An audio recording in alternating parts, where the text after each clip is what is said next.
Why do I do everything last? What's up, everybody? How's everybody doing this morning? BB and Jack Frost. What's up, party people? Um, One thing I want to do is I want to apologize last night about no live last night, but there's things that I'm trying to do, and I'm not always able to seem go live at night now, but a lot of that stuff is gonna get worked out. I was actually at the studio last night working on something with somebody with Corey King. Um, Gotta go get a shave. How's everybody doing today? I hope everybody had a beautiful morning. I hope everybody had a good night. What up, lovely E? How you doing? What up, Sandman?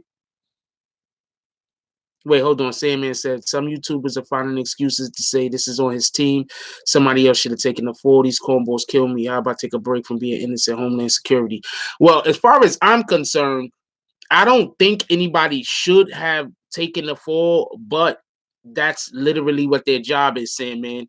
It's literally their job to protect the artist. And protecting the artist means he's already in trouble with the law.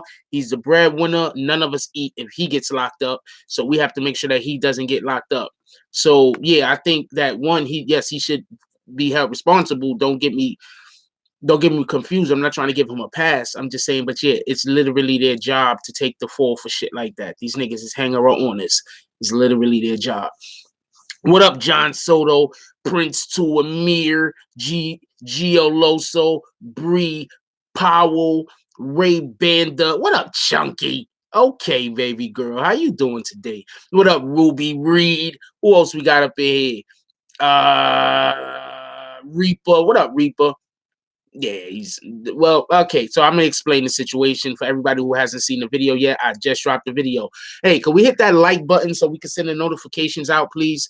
Because y'all already know, the closer the likes, the more likes that we hit, the more apt the YouTube pro is gonna send out the notifications to everybody because they're gonna say, hey, there's people that actually want to be in here. You understand what I'm saying?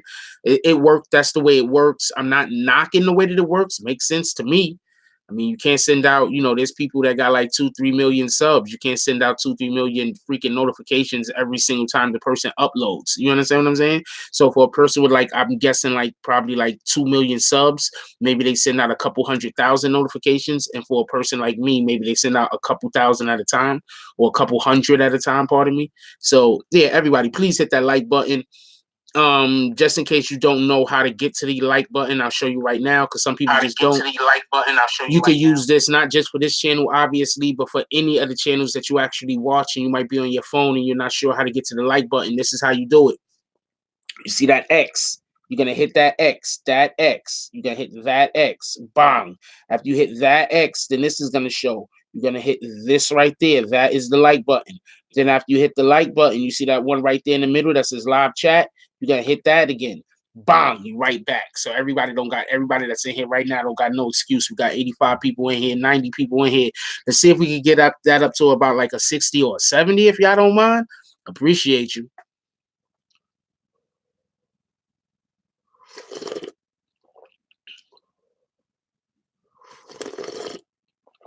I send out the notifications for our brothers and sisters that didn't get it yet.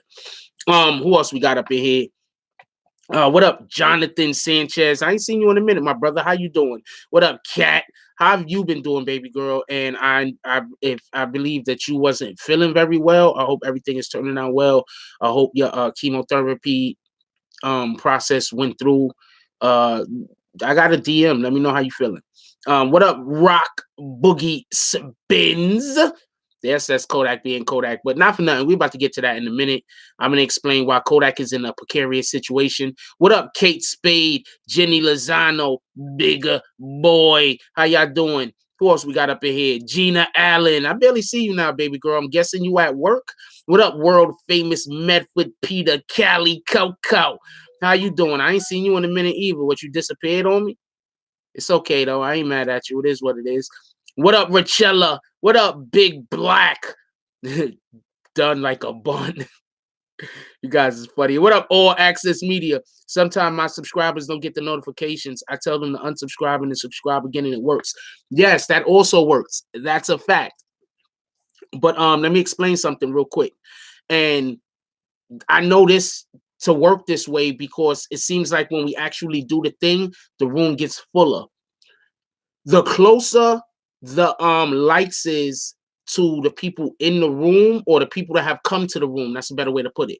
The closer the likes is to the people that have come to the room, the more notifications they get sent out. Like I talk to subscribers all the time, the people in our community all the time, and often they just don't get notifications even after they unsubscribe and then subscribe again. So that might be one way to fix the situation. Don't get me confused. I'm not saying that it isn't. I think that is one way to fix the situation, because you would then be resetting your claim to the channel, so you will be resetting it. You understand what I'm saying? So then yes, you can move a little bit further up the list to get notifications, so that might work also. But sometimes people do that and it don't work. Who else we got up in here? What up, Lisa Evans, Black Wall, Sea Breeze? What up? How you doing today? What up, Sam Dubs, Lee John, Gerald Corning? Who else we got? J Money, the Real Drone. What up, Drone? What up? Me and Drone be having the chats on IG. For everybody that don't go, I go IG with mofos. Y'all coming to the IG, we could chop it up. I'll freaking send out the shit so we could talk. You could come on the live with me. That's a fact. What up, Ron Durr? What up, Tiandre Williams?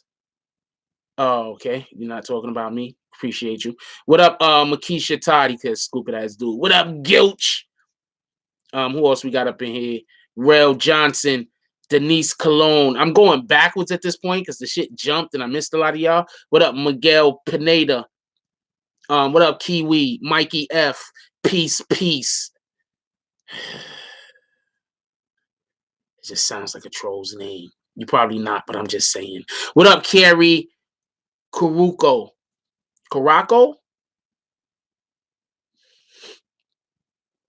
What up, Deshaun? Guru. Okay, I fuck your name up every time. Okay, what up, T? He's like, what the fuck, yo? The name, you messing my name up. What up, Jennifer Morales? All right, Kevin Allen. Hope I got to everybody. What up, Classified? That's what it is. What up, Tony Smith?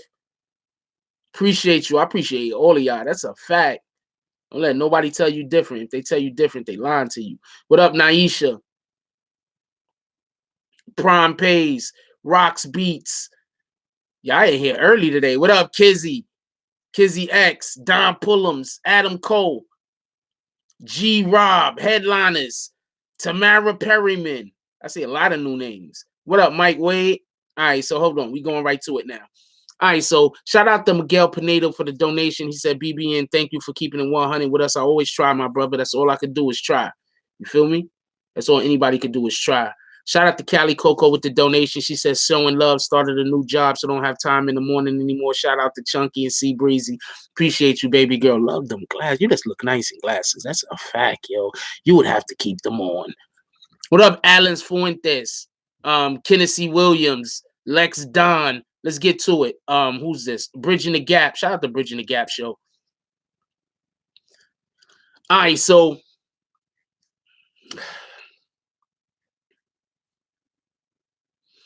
I'm gonna tell the story one more time. I told the story in the video that I just put out on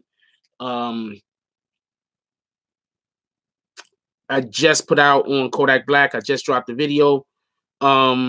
In the video, I talk about the TI situation, the TI with the police situation real quick. So check this out. So basically, this is what the story is, allegedly. What up, Sandman? What happened was the police went to TI, let TI know that there was some people out to kill him. When TI found out there was some people out to kill him, what TI then did, TI went and got gripped up. When TI went and got gripped up, the police stopped him. You feel me? Why? Because they knew he was gonna have weapons on him. Why did they knew that he was gonna have weapons on him? Because they told him that his life was in danger, and they know you. For everybody that don't know, okay, when you're dealing with the regular police, all right, you're gonna be able to do a whole bunch of weirdo shit. All right, I'm just keeping it a stack. You was able to do a whole bunch of weirdo shit. All right, but when you're dealing with like the feds, you can't really do weirdo shit. They whole thing is they know they how do you say what they're gonna do? They profile you. You understand what I'm saying? No, this was back in the day. This is a while back. This is what, a couple years ago. They profile you. So they have a pretty good idea of how you're going to respond when they come to you and they tell you stuff. You understand what I'm saying? So they already knew. What up, Live Wild Music? They already knew when they stepped to T.I. and told him that his life was in danger, T.I. was going to go get the hammer. You feel me? Tonight, T.I. was going to go get, he's going to go get gripped up. He's not going to just, no, this is old. This is old. Oh, no, this is old. I'm explaining what happened with T.I. before. The reason why they was able to catch him, this is old. This is years ago. The reason why they was able to catch him because they already had him under surveillance. They wanted him to do whatever they wanted him to do. He decided to get gripped up instead of helping them. So then what they did was they arrest him, and then there's the allegedly helped him after he got arrested, right? So I say that to say this. The feds already know that Kodak Black can't go anywhere without protection. Kodak can't go anywhere without protection. Where the fuck could Kodak go without protection? Just keeping it a stack. Let's just keep it 100. Let's just keep it 100. Where can Kodak go other than Florida without protection and he know he good? Where?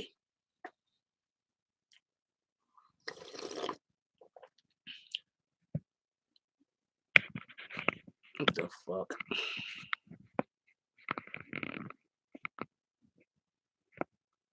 Yeah, I'm talking about 2008. I'm not talking about now. Haiti. You funny. Yo, Battle Troops Haiti. You funny. Hairline. You funny as shit. But yeah, you can go to Haiti.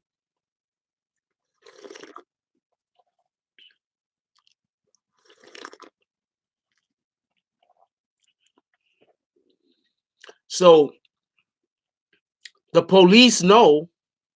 What up, Castro? The police know that Iowa. The police know that he needs to keep protection on him. Do you understand what I'm saying? So they know. Put it like this. The government knows at any time they can stop any rapper in any vehicle in any state that they don't live in, and they're going to find drugs in their possession. What rapper doesn't smoke weed?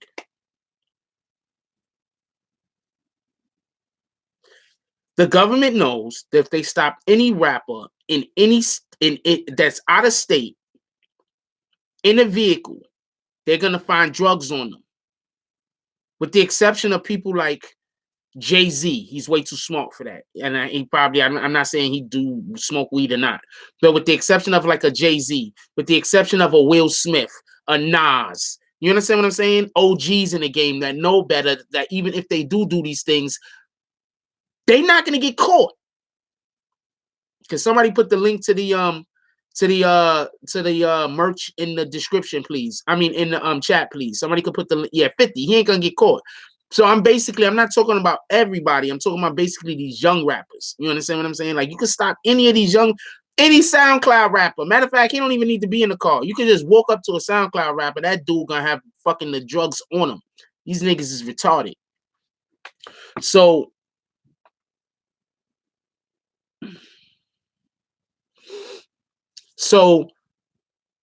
if you don't think that was all a setup, they already knew. That's why I don't think T.I. squealed on him. T.I. didn't squeal on him. It's not what happened. What I'm trying to explain is that obviously, could we hit that like button? We got 170 something people in here. We could get up to about 120 likes. Could we hit that like button, please, so we can send out more notifications? I'm not saying T.I. wasn't a snitch before. I don't know. You understand what I'm saying? But what I'm saying is in this particular case, how would T.I. even know he had guns on him? They don't fuck with each other. How would T.I. know he had guns on him? How? Who? So there's somebody in Kodak's camp calling T.I. up like, yo, T.I., we got the guns with us now. How would T.I. know?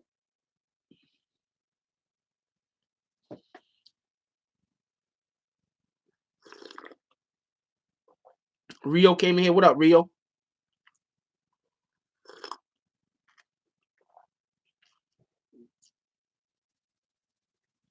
Yeah, the feds are watching.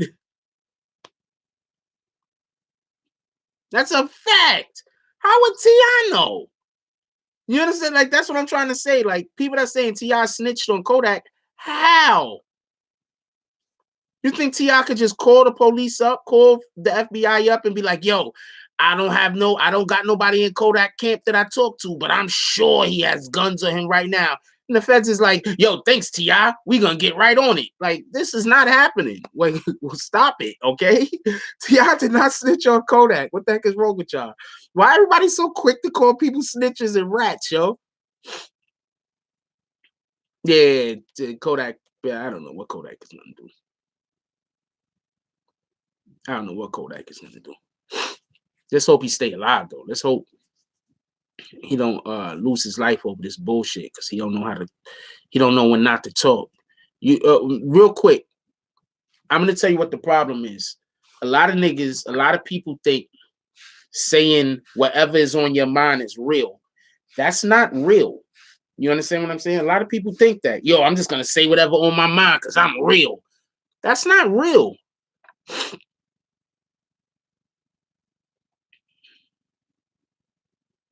That's not real. That's called not having good home training. Yeah, he was coming across the fucking border.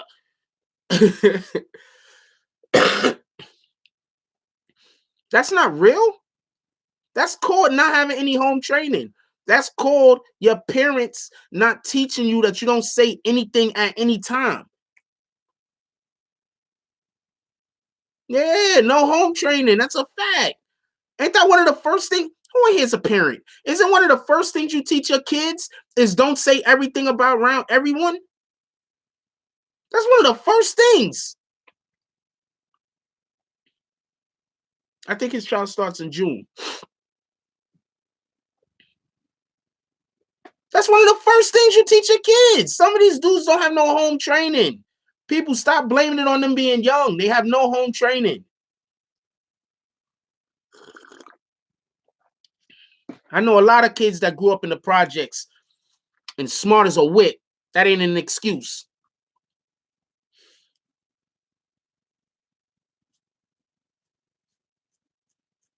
Kodak has been accused of raping somebody. So right now, the rape is still alleged. Alleged. It's not a definite thing. He has to go to court. All right. So he has to go to court, but it looks bad. It does look bad.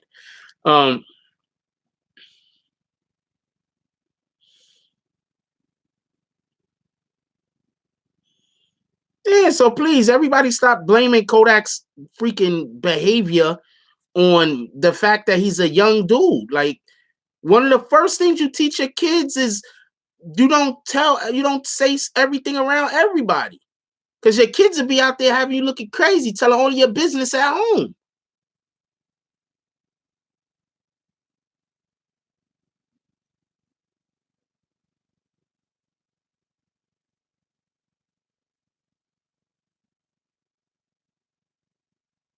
Bridging the Gap show. Thank you. Yes, everything does not deserve a response.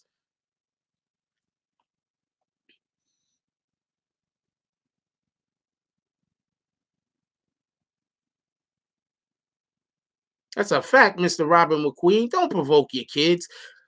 Kodak has no home training. Kodak was raised around, he grew up around a lot of street dudes. He grew up around I frozen. That wasn't even me frozen. I got fucking froze out. Kodak grew up around a lot of street dudes, and probably there was I can't really say probably there was no women around him because I didn't grow up around no females either. I didn't actually start being around females in my life until I was probably I'm like except with the exception of like teachers in school and shit like that, like on a consistent basis until I was like 13, 14 years old. You understand what I'm saying? So I didn't really grow up around women either. But he didn't grow up around anybody that wanted to do anything but hood stupid shit around him. That's all I could guess.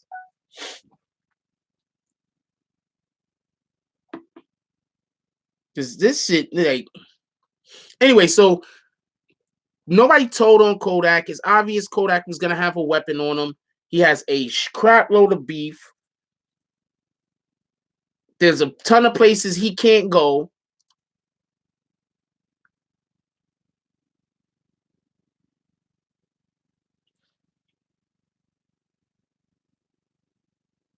There's a ton of places he can't go. They know that there's dudes out there at his neck.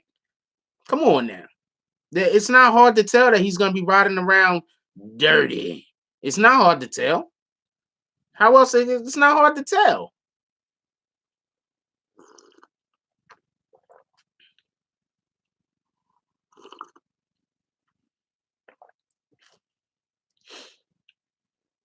I know he was out on bail or something.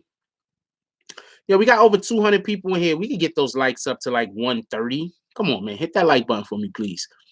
For everybody that don't, because I know sometimes people don't know, it might not be you with the lagging. I know a lot of people don't know how to get to the like button. So for everybody that watches this show, it might also watch other shows. And sometimes you're curious about, what I want to like, but I don't know how to get there. You see that? This is how you watching it on your phone, right? You see that X? You're gonna hit the X. Bang.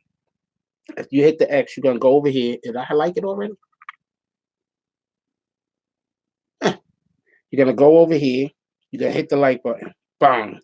Then after you hit the like button, you're gonna go back right there. It's gonna say live chat. Now it might look like this because I opened it up. So it might look like that with just the 5. And you're gonna go into the live chat. Bang, and you're right back.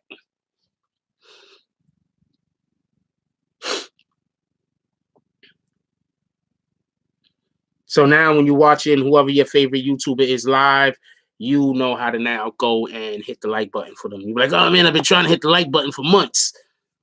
What up, Reginald Leak? How you doing?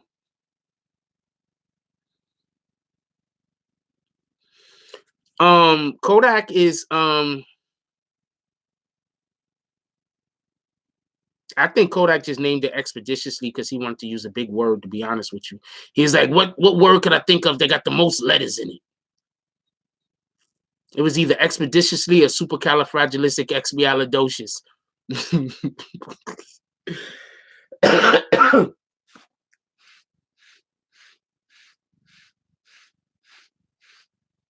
He's like, I gotta think of a word. I gotta think of a word with a lot of letters in it. The more letters, smarter I look. Okay, so this is the way you're supposed to do it. I'm gonna explain the way that you're supposed to do it. You're supposed to have the primary in one vehicle, and in another vehicle, you have everything that your primary can't get caught with.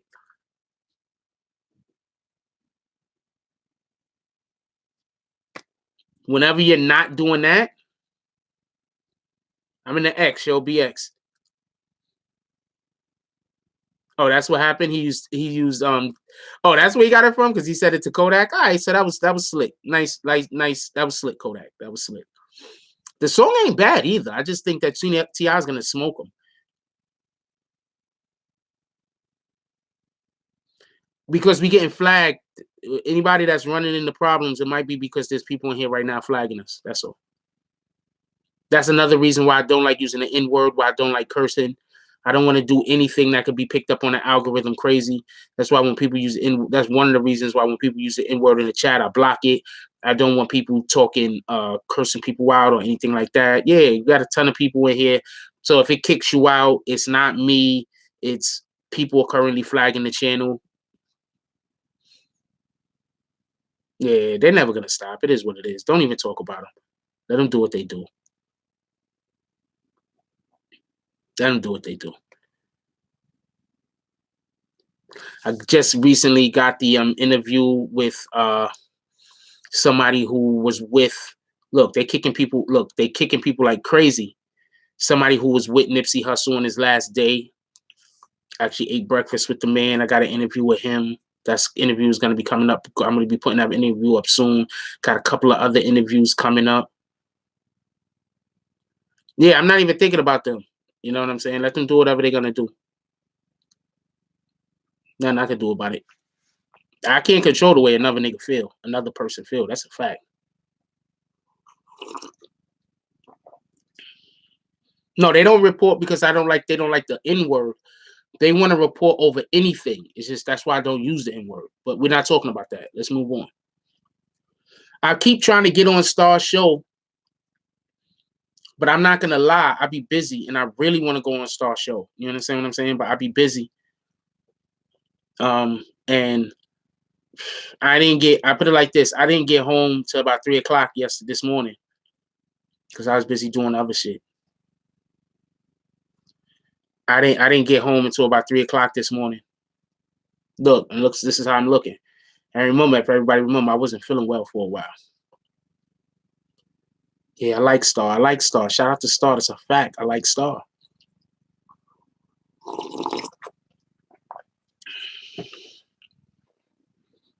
I like Star. I gotta get over there.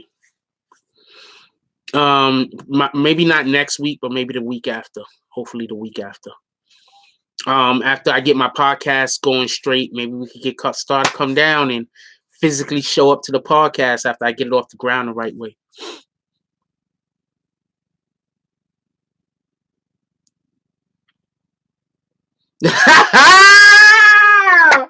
So Rio Martinez says he commented on Punch video saying, "Yo, where's Shotty at?" And people start going off saying, "You watch BBN, fuck you," etc. That is real. Yeah, my eyes good now. I don't know what the hell. I don't know what was in it yesterday. I don't know what the hell was going on. The Star Report. That's Star's channel. I type it. Shout out to Star. I'm gonna comment on something real quick.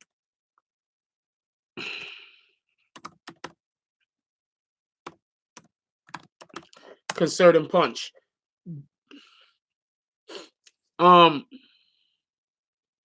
Nobody wants to talk about it. I don't know why nobody don't want to talk about it. I mean, I understand people are friends. I understand people are friends of Shotty, but if you're supposed to be a journalist or whatever the case is,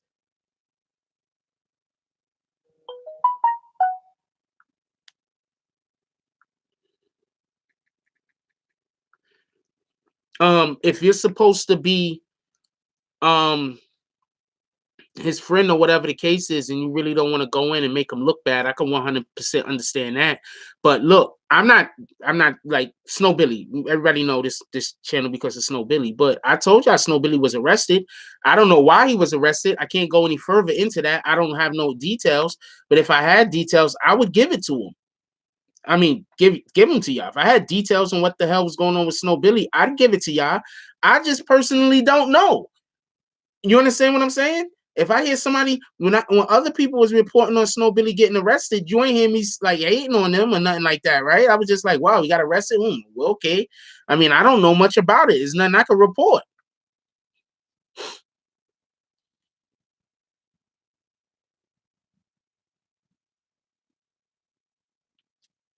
You understand what I'm saying? So I don't dislike Shotty. I don't dislike or love Shotty. I don't dislike or love Tekashi or none of those brothers. I actually got a video coming out today about them that you're gonna want to check.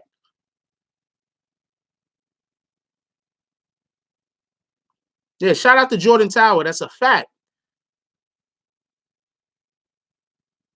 Certain people, Christian says certain journalists are not objective. No, certain people are not journalists. Let's get that straight.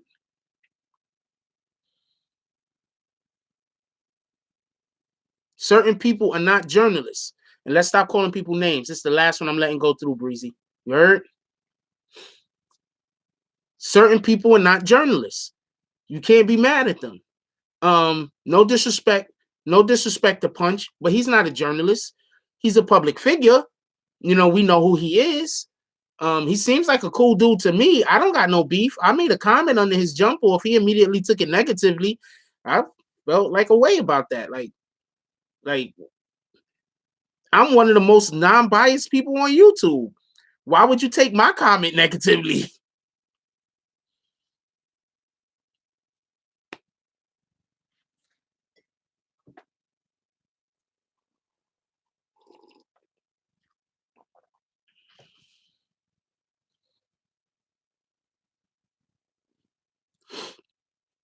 And that's my only point, and that's the only. TG says, shout out to TG. I haven't seen you around in a while. What up, Susan? TG says, "You right, Reaper. They scared to talk Shotty like they did 6ix9ine." And that's my only point. Y'all drag 6ix9ine over the same exact information. Yo, what up, Banger? I'm not asking you to drag Shotty. I'm just saying, can we at least have some kind of similar energy? Y'all drag Tekashi over the same thing. As soon as nobody could find Tekashi, his baby mama was out the window. Everybody was out the window on Tekashi. Nobody don't know where he at. Just acknowledge it. That's it. Nobody don't know where he at. I'm telling you right now, I spoke to dudes who did Fed time. More than one. Okay, I spoke to quite a few people who has done Fed time. They said if they move you before you get sentenced in, 9 times out of 10, they putting you in fucking WITSEC. You know what that means?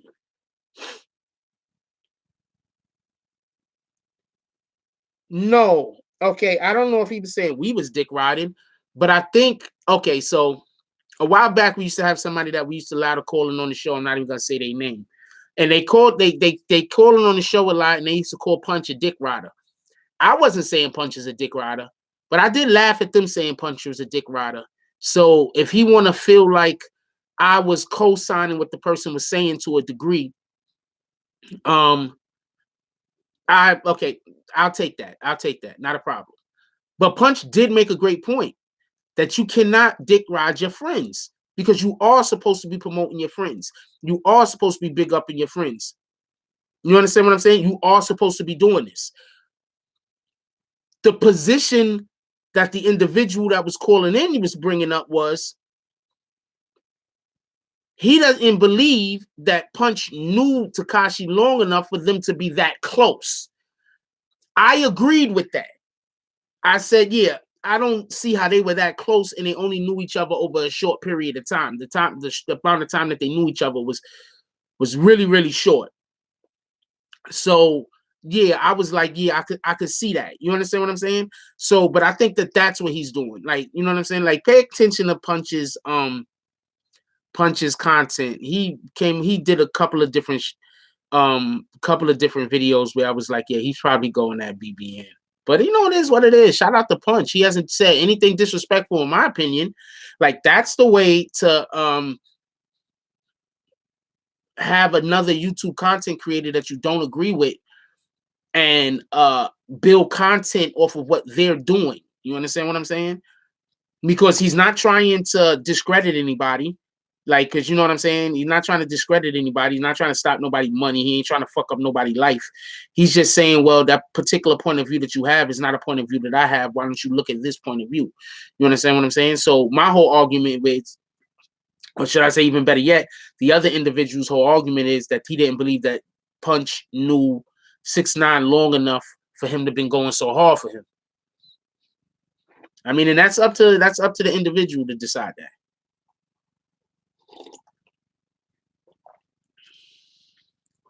Well, first of all, everybody know about the feds showed let Tekashi know that they really did. Remember when Tekashi said they stole like $2 million from him? He was fucking up the Fed case. Didn't I tell you that? When he went on the Breakfast Club and he said they stole like $2 million from him. When he said that, and you had a lot of fucking YouTube content creators talking about, yo, he lying. Remember? And now it comes out. What did it come out? That's what I'm trying to tell you. Like, I know I'm gonna make videos that people are gonna bash when I make them. Because they're gonna say I don't know what I'm talking about. They're gonna ask me, where's my proof? They're gonna say all this, all that, right? And that's why when I make other videos, I'll be like, yo, remember when I said this? Remember when I said that? Because when I said the damn thing, I got killed for it. When I said that he went on when I initially said that when he went on the Breakfast Club, he was messing up the freaking FBI's investigation, and that's why they arrested him in the first place. You understand what I'm saying? No, people was not behind me on that. A lot of those videos did not do well. Why? Because the public consensus, the public opinion was that he got arrested because they was trying to a whole bunch of other reasons. You understand what I'm saying? No, he wasn't. He was dead on with the Breakfast Club interview. I told everybody that.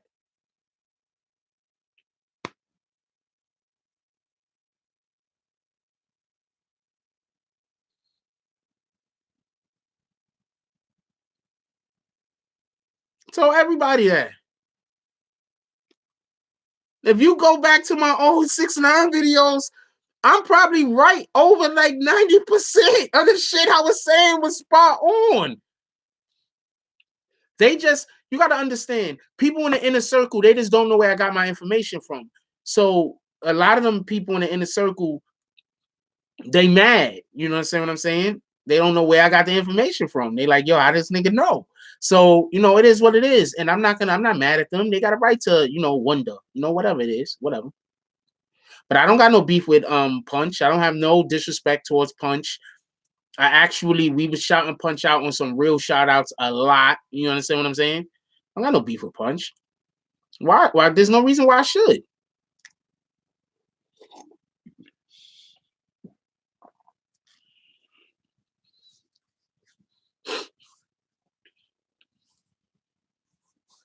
I don't think anybody should stop fucking with Punch.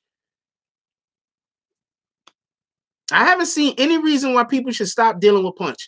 Yo, we got 225 people in here. Can we get those likes up to at least 160, 170? Appreciate y'all.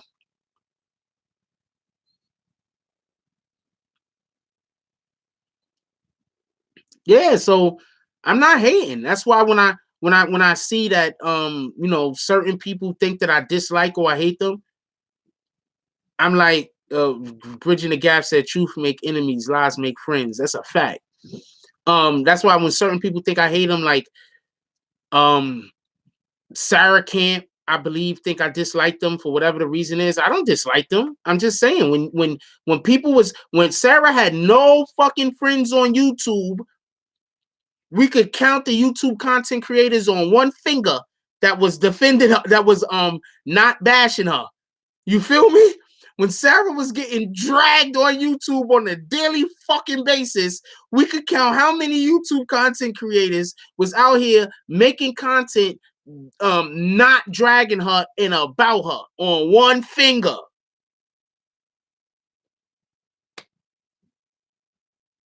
So for them to even think I got some kind of beef with them or to be mad at me or upset at me, like, what are you talking about? Yeah, we gonna bring Inky back. That's a fact. That's a fact. We got stuff we got stuff we doing over here. All right, just let y'all know. I'm sorry I haven't been putting out a ton of videos, but I can't always put out a ton of videos every day and also make moves. That's why I gotta go get a car. I gotta get a car. It's just right now I'm trying to do too much. He might have a problem with OG product. I don't know. He shouldn't have a problem with me. That's my point.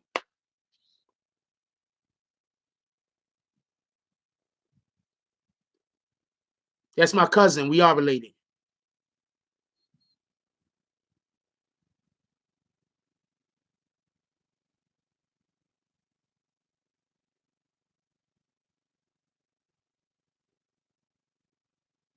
I'm just gonna get something I could drive around. That's a fact. I don't need nothing that I'm not trying to, you know, fucking glow.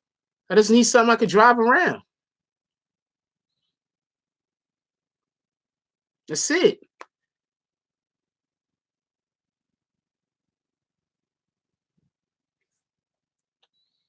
I'm not trying to fucking enter a car show. I'm just trying to get from point A to point B in one piece.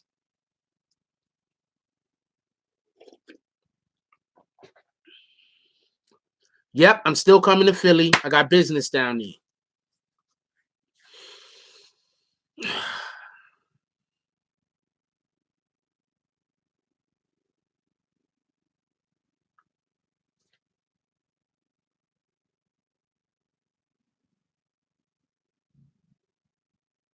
Beef ain't what popped off with Punch. You're a funny guy. Okay, first of all, if y'all remember when Snow Billy came on the show, he said everybody talking. Watch the video I put out today. You should not call a person a rat without proof. Real talk. I can't see Shotty snitching. His demeanor character is 100. Okay, I know people who personally know Shotty. All right. I don't know him personally, but I know people who personally know him. And all of them say that Shotty is a straight up dude, and none of them think Shotty's a snitch. Now, with that being said, it's not looking good. But everybody that I know that knows Shotty personally says Shotty is solid.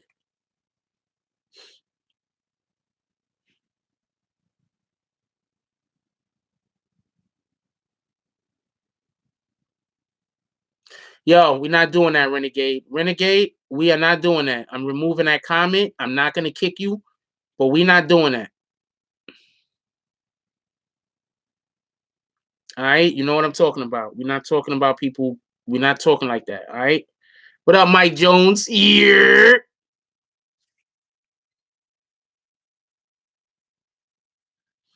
Why you want to roast my haters? Let's forget about them. Let's let them think about us, and we think about other shit. How about that?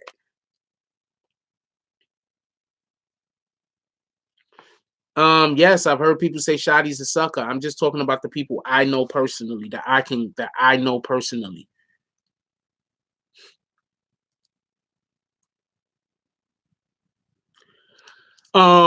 Real Drone said academics dropped a video of paperwork, and he's saying non-trade members not dropping people names. Names feds have the people. Okay, once again, I just want to be clear on something, and I've explained this numerous times before. The feds don't always need you to drop names. They already know. They just need for you to say where you are at. Because let's say it's 8 of us, right? Let's say out of the 8 of us, 5 of us get arrested, right? You listening? Out of the 8 of us, 5 of us get arrested. We cooperate. We don't snitch. We cooperate. Now the feds know out of the 8 people what 5 of us was doing in the crime. That basically narrows down their field of vision for what the other 3 was doing. You understand what I'm saying? And that's how the federal government works. So you don't always have to say nobody's name.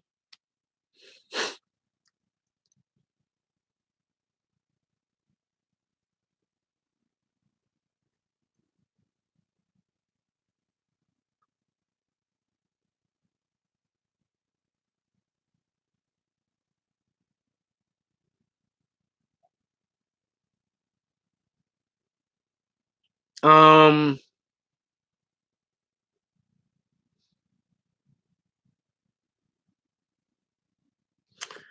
I don't think Billy Otto was lying. People get caught off guard. Appreciate you, Lifeguard. What up, Mr. New Jersey? If you don't cooperate, you're gonna get retarded numbers. A lot of people think you don't got much of a choice. You gotta cooperate. You're gonna get retarded numbers. You gotta tell them what you did. You understand what I'm saying? That's why you're in a bind. Most people cooperate. Most people. That's why people got to stop acting like, I don't know what people are acting like, but most people cooperate with the feds and tell the feds what they were doing. Most people do that. People don't want to go to. If not, almost every time somebody get locked up by the feds, they be doing like a fucking 100 years. You understand what I'm saying? Like the feds is hitting niggas hard. So let's not go there with that.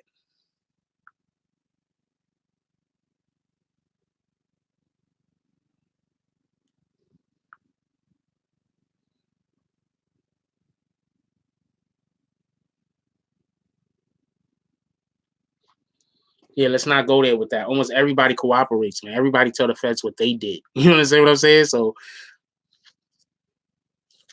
um, Bridging the Gap says, "Yo, fraud. Shotty came back to Florida, robbed Pac-Man for his chain. We asked them to come down and run the fade. They can keep the chain. Shotty came back down. Okay, so he ran the fade,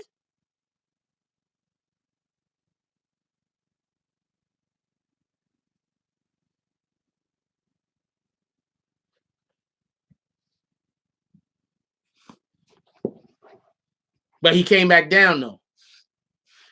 So who was bluffing? The niggas that was talking about let's run the fade or Shotty?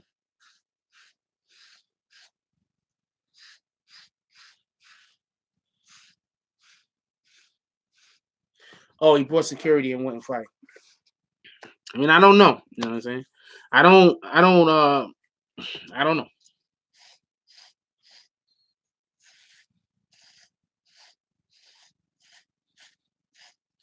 You also got to understand for everybody that's getting on Takashi, right?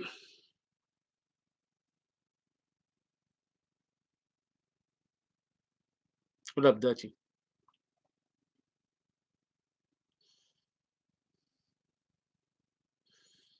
Yeah, I was just looking at Kodak's mugshot. I didn't really pay it no mind. Hold on.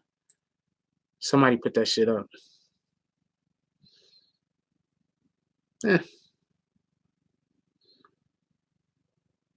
Kodak like jail.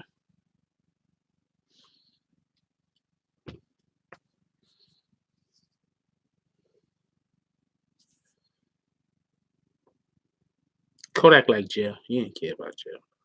Kodak, because to him, jail, he looking for street cred. So the more street cred from him, he's probably thinking to himself, he do a year locked up. You know what I'm saying? You're not doing that, Reaper.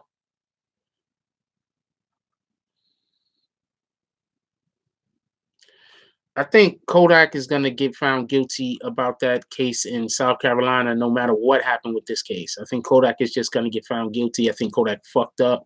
I think see, this is the thing I don't get about artists, right? I get it. All right. So a lot of people they get famous. The first thing they want to do is smash everything that's moving. I get it. I get it. You understand what I'm saying? But I don't think that way personally. Like I get fame or something like that. Like let's say I became a celebrity or something like that. I'm like, yo, I gotta find a wife. I need to find one person to spend the rest of my life with because I don't want to have issues. I don't want to have these issues that these mofos got. There's a ton of loyal women out there. I just gotta find one, lock one in, spend time with her, we build our future together. You understand what I'm saying? Like that's the way I think. But you got these people that, I don't know, maybe they, or they think about, they they gauge how their value by how many women they sleep with. You got a lot of men that gauge their manhood by how many women they sleep with. You understand what I'm saying? Like I don't gauge my manhood by that. You got a lot of men that gauge their manhood by how many fights they won. I don't gauge my manhood by that. You understand what I'm saying? Now we're not saying that. We're not wishing death on nobody. If you wish death on somebody again, I'm gonna have to actually leave and not come back. That's a fact. We're not wishing death on nobody. Don't do that. So but that's the way I think. You understand what I'm saying? I'm not knocking the way anybody else think. Other people feel like they need to have a million women. That's on you, my dude. Maybe you need to have a million women. Maybe you're, I don't know, for whatever's going on in your brain, that's the only way you could, that makes you feel good. I don't really care. I want one person to spend the rest of my life with. Period. And I've always been like that. I'm pretty sure there's tons of women out there that like the way Kodak Black carries himself. There's tons of girls, late teens, early 20s, that think that Kodak Black is the realest nigga on the planet. Don't get that confused.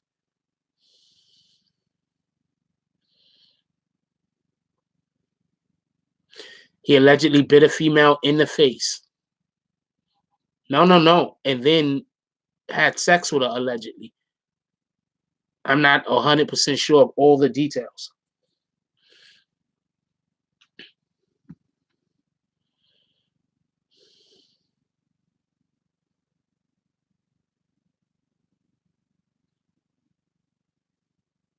No, we're not saying shoddy. We're talking about Kodak Black, Reaper Keeper. Don't do that.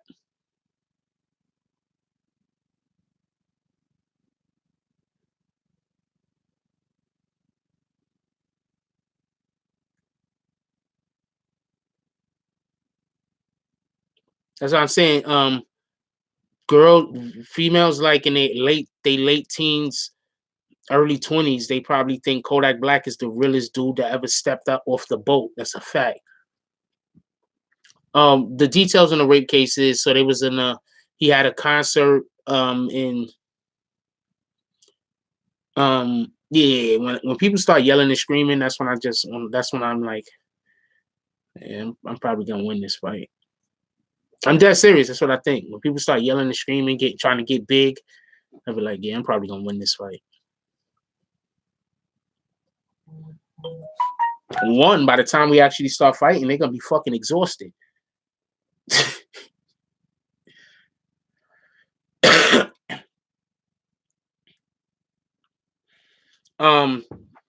Real quick, the case. So allegedly there was a concert Kodak Black did in South Carolina. After the concert, he brought the young lady back to the room. The young lady wanted to have sex with him. She just wanted him to put a condom on. He did not want to put a condom on. And because he didn't want to put the condom on, she decided she didn't want to have sex with him. What up, Diana? She decided she did not want to have sex with Kodak because he did not want to put a condom on. So she decided she wasn't going to want to have, she didn't want to have sex with Kodak because he didn't want to put a condom on. So then,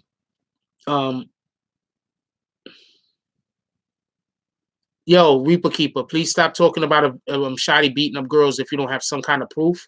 I'm about to put you on 1,000,000 timeouts. We're not doing that. I don't know what you're talking about. I have not heard of anything of what you're saying. You're not doing that.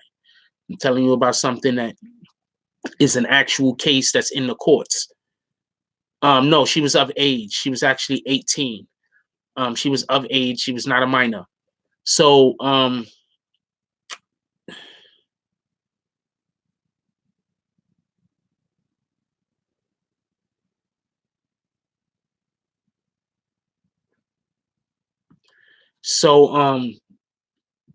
after so she said she didn't want to have sex with him because he didn't want to put on a condom.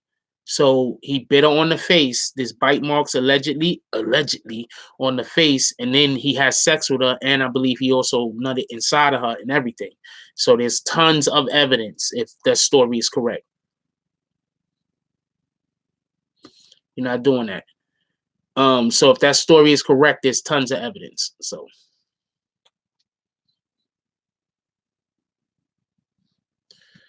all right, so this is obviously one of those trolls. I'll kick you and let you come back.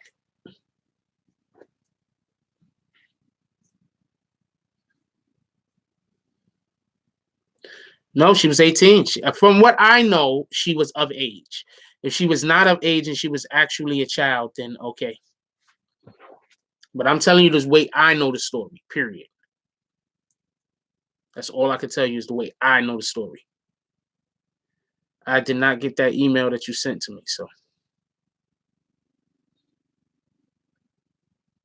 You're the second person that said they emailed me something and it didn't come through. I know what? I'm going to go check and make sure.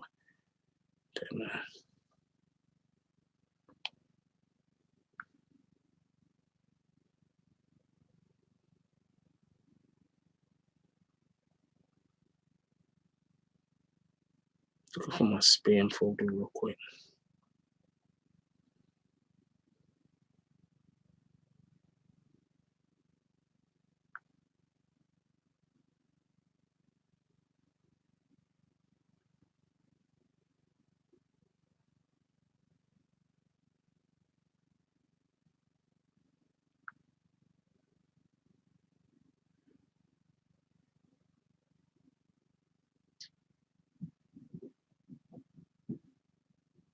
Anyway, so yeah, basically it was she was gonna this is just what I've heard. I don't know, but from what I heard, yeah, my landlord is feeling a lot better, by the way. Shout out to him. From what I heard, he was going to she was actually did want to have sex with him. She just wanted him to put on a condom. He did not want to wear a condom. If you ask me, that's why Kodak trying to prove he's hood. He's because he knows he's gonna go in for the rape and the day and look back. Well, that's not a good reason for him to be creating the enemies he's creating. It because once he get locked up, niggas could touch him.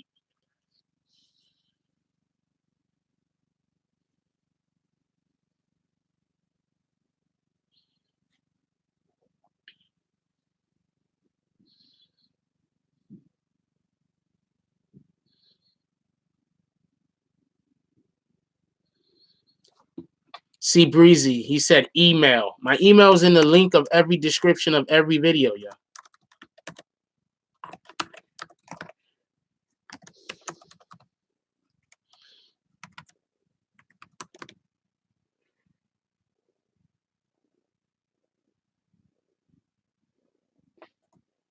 Started reading.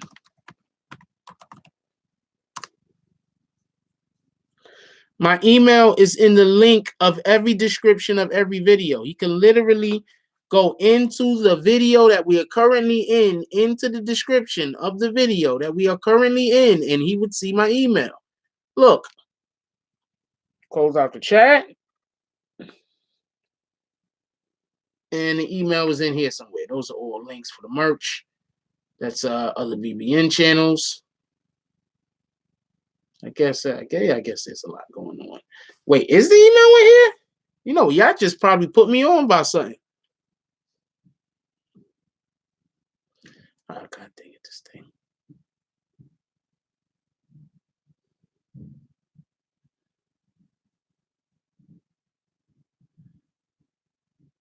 You know what?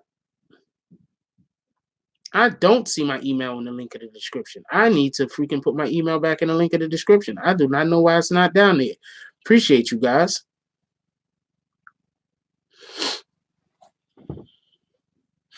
Bronx Broadcasting Network at gmail.com. Yeah, it's not down there. I did not know it wasn't down there. I got to go fix that.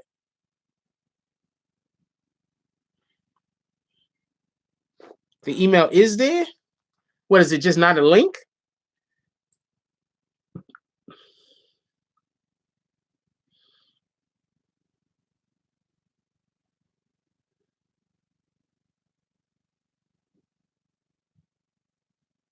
Yeah, it's right there. Email is there. What are you talking about?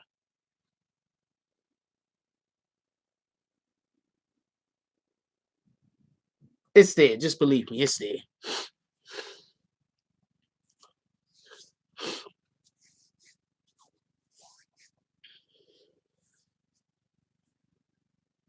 Because I was looking for a damn link. But you see how on point I am? I knew I did the right thing, even though I didn't even know I did the right thing. So, you know, shout out to me.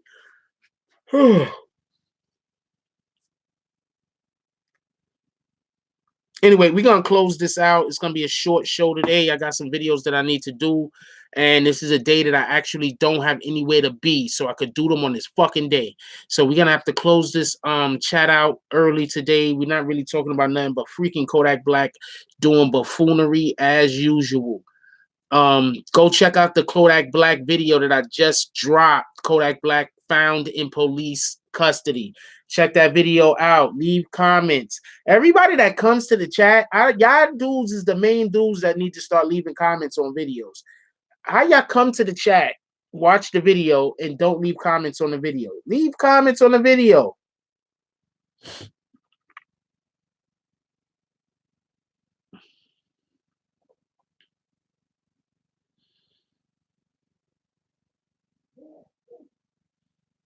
You might be putting it in wrong. I don't know what to tell you.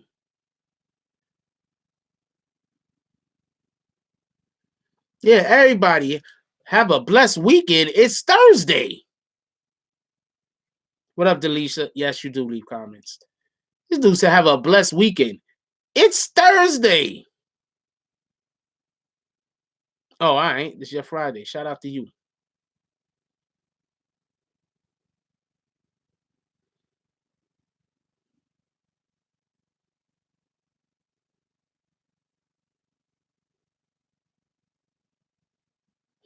Anyway, we're gonna go out. Look, everybody, enjoy your day today. Let's do something nice for our significant other. You know what I'm saying? Let's pick up a small gift of some kind today. Just a gift, a big gift. Let's do a big gift today, like a purse or something. Spend like $50 to $100 on your significant other today. Big gift. Let's do a big gift this weekend because it's Easter weekend, right? It's Easter weekend, right? Let's do a big gift. Whatever a big gift is to you. You know what I'm saying? Big gift to you might be $20. Whatever a big gift is to you. It's Easter weekend. What the fuck is going on with that? It's Easter weekend. Let's do big gift. Nah, that shit broke. Let me see something. There we go. Fixed it. Yes, Easter weekend. Let's do a big gift. Whatever a big gift is to you. Let's do a big gift. I don't have anybody to give a gift to. I wish I did, not for nothing. I had somebody call me this morning and they was talking about purses and dresses, and I was like, you know what? I would have loved to buy her a purse or a dress. That's a fact. But it is what it is. Anyway,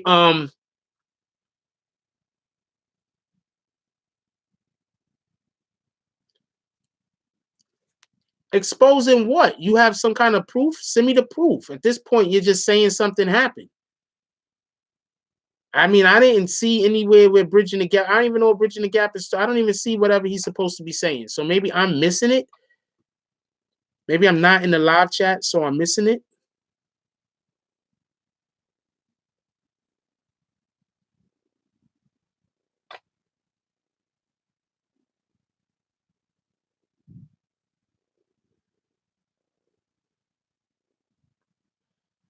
Send me some kind of proof. I'll do a freaking video on it. Other than that, I don't know what to tell you.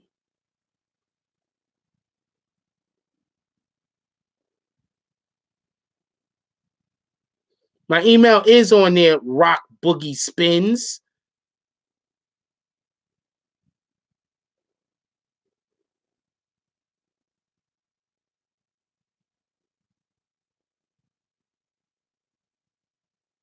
Why in the hell do you think T.I. snitched on? Just looked at somebody comment. Why would you think T.I. snitched on this dude? You think I can just call up the police in some random state about some people I have beef with and be like, I'm not even going in on that. Anyway, and look, I love y'all. Everybody enjoy your day. This is Easter weekend, and we're gonna do a live tonight. I don't know what we're gonna do tomorrow. I want everybody to enjoy your day. Everybody, please hit that like button on your way out. If you haven't hit it yet, go check out the video that I dropped about Kodak Black. I'm gonna be dropping more videos today. I don't have nowhere to go. Let me be quiet before somebody call me at the last minute. Look, I love y'all. I don't know what you're talking about. What light show? With my lights is? I don't think it's my lights. I think it might be something else because the lights ain't flickering over here. Shout out to Frost Punch and the whole BBF family. I don't see no flickering, so I don't know what y'all talking about.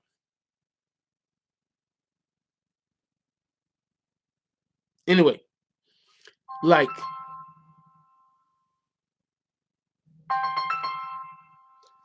I wonder if this is somebody talking shit to me. Hello?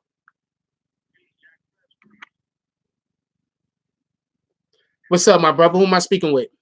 Peace. This is Architect. This is Brother Inky's brother. Hey, what's up, my brother? How you doing? I can't complain. I'm right on my live right now. We could do this now if you want. Let's get to it. All right, hold on. Let me get my speaker. Hold on, y'all. We're not going out yet. I was actually gonna contact you when well, I couldn't contact you. He gave you my number. He didn't give me yours. How you doing? You still hear me? I'm here. I'm live with you, brother. Okay, so what's up, my brother? Let me know. Let us know about you. What it is that you do. So the brother Inky, shouts out to Inky. Everybody check out Inky'sDetox.com. Of course, support everything the brother's doing. My name is Raheem Architect Soto. I'm the co-founder of an organization called the National League of Concerned Citizens. Among many other things, I'm a multi-platinum record producer and a recording artist. And I've taken a long trip into the world of politics. I'm also an elected official where I live, as is my twin brother, Abdul El Ali. We both elected, to our positions where we live. So any opportunity I get to talk about politics or get the people engaged politically or just thinking more politically, I'm going to take the opportunity to do that. Okay, excellent. So just because I'm curious, what do you think about the political climate currently in New York City? So the first thing that I always do when I have a conversation about politics, and we obviously will have this conversation more in depth, but usually I like to make sure that everybody's on the same page with what we're talking about. So New York being a democratically controlled state, the political climate in New York is, the only way I can say it is in layman's terms, retarded. It's absolutely retarded. But it's a symptom of a bigger problem. Our people, and when I say our people, I'm speaking Black and Latino people, are voting 95% and better Democrat. And that's a problem. The reason that that's a problem is because we do research in so many other aspects, from Kemet to Black history, but we've yet to really dive deep into the history of our political development as a country. We haven't gone deep into that. And what we've learned is that people have laid slavery at the feet of America. People have laid racism at the feet of America, and specifically the European. And history doesn't support that. Real history doesn't support laying the conditions of Black people on the feet of white people as a whole. The history doesn't support that when you dive into it. Copy. One thing I want to say about what you just said, I do think that it is a problem that so many people vote Democrat, because that means that a lot of people are blindly voting, and they're just voting because of the connection that the wannabe elected official might have politically, rather than their actual motives or what they can do or not do for them when they get in their position. So with that, I absolutely 100% agree with you. I think that that's a problem. I think that that's not just a problem in the Republican controlled areas, but also in the democratically controlled areas.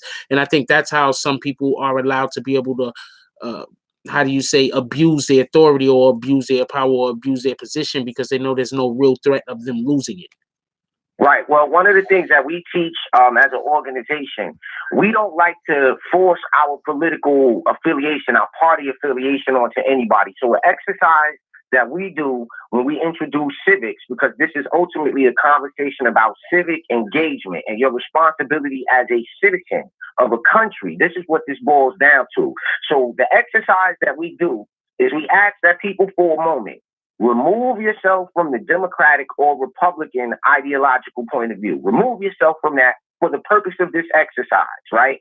Now, when you do that, what it allows you to do is to observe the information without any preconceived notions. So the exercise goes as follows. We're going to lay out some core values, and we're not going to tell you whether they're Democrat. We're not going to tell you whether they're Republican core values. We're just going to lay them out. We're going to study the history of each party and how they developed. We're going to see who did what and why. Then we can uncover them and decide, well, I subscribe to this set of rules which go here, or I subscribe to this set of core values, rather, that go here. And what I've noticed after doing this thousands of times with thousands of people, this is what I noticed. Most Black people are conservative Republicans that just don't know it. That's a fact. They don't know it. So for the purpose of this exercise, we have to study the history and the formulation of each party, because it's unfair to lay certain things at the feet of the Republicans, or certain things at the feet of America, or blame it on America, when that's like saying the whole America did something. Or that's like the double standard doesn't apply when we say all Black people ain't gangsters, all Black people ain't lazy, all Black people don't drink 40 ounces of malt liquor. Well, we say all white people are racist. Copy. So we can apply that standard to Black people. Let's apply that in politics. That same thing, that all Republicans ain't this, or all Democrats, for that matter, ain't that. So for the purpose of the exercise, what we do is we walk people through the documented history of these parties so that you can make a decision. And what I've noticed is that more and more Black people every day, so-called Black people and Latino people, minorities, so-called, every day are starting to wake up to this reality that they've been lied to, that political power is easy to attain. It's not difficult. There's nobody stopping you. You understand where I'm coming from? So, I think the more we dive into the history of the political development of the country, we'll start to get somewhere. So let me ask you a question real quick. What type of government, and this is a good baseline question for your listeners, so that way, anytime you enter a conversation about politics, you first have to be talking about the same thing. So What kind of government do we have here in the United States? Well, they try to say it's a democracy, but it's probably more like an oligarchy. What you think? Okay, so that right there is a perfect example of why I say don't have a conversation about politics until we're talking about the same thing. First of all, I asked a very specific question. I said, what type of government do we have here? You said a democracy or a oligarchy. No, I'm saying they try to tell us it's a democracy. I don't believe we live in a democratic. Okay, cool. So I'm asking, what kind of government do we have here? Okay, I'm just gonna say we have a democracy. Go. No, that's not the answer to the question. So imagine you having a conversation with somebody that understands politics and you think we have a democratic government. No, the type of government that we have here, and I expect everybody who got a smartphone to whip out their smartphone and confirm or reject what I'm about to say. It should take you no more than 10 seconds, right? 20 seconds tops. If you do a simple Google search on the United States of America and you pull up the Wikipedia page, you will see that our form of government is called a federal, presidential, constitutional republic. That is the form of government you have here in the United States. It is a federal, presidential, constitutional republic.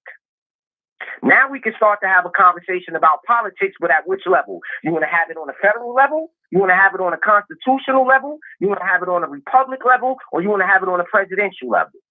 Now we can start to really develop the conversation and we can start to talk about the same things. Now, the type of society we live in is called a democratic society.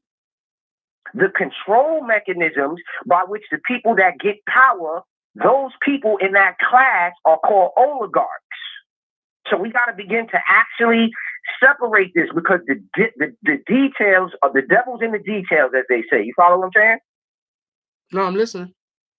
So we have a federal, presidential, constitutional republic.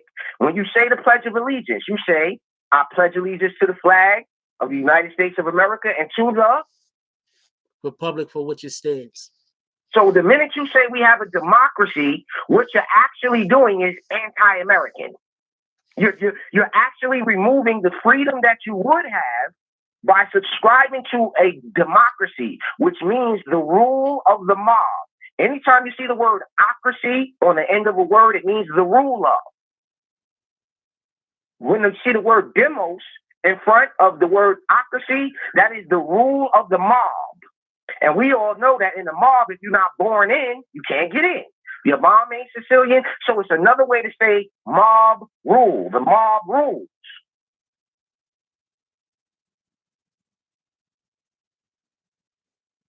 No, I'm listening. Okay, cool. So that's the first step in really starting to get this conversation headed in the right direction is to understand the terms so that we all, because imagine you put 10 people in the room and none of them know federal, presidential, constitutional republic, and they arguing back and forth about politics. Okay, so this is my point. Now, I'm not disputing anything that you've just said. I'm going to take everything you just said as you know exactly what you're talking about because this is what you do. So you do know what you're talking about. But what I'm going to say is, how do we get the message out to the individuals that really need to hear the message? Because the majority of the people that want to hear the message are going to be the people that don't know that don't already know this, right? Those are the people that need to be enlightened. The people that don't know this, right? So Einstein once said that that intelligence is not gauged by how complicated you could describe something, but how simply you could make it.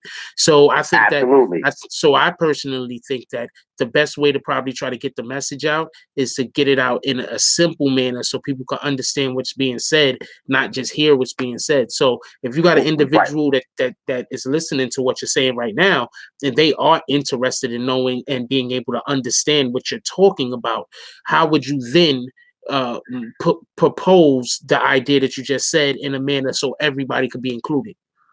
Okay, so what it really is the nature of the language that's used in the conversation, right? I could curse on this platform? We prefer not to. Okay, so when profanity is necessary, so you know how sometimes we could talk professional, they say you put your white voice on when you get on the phone? Absolutely.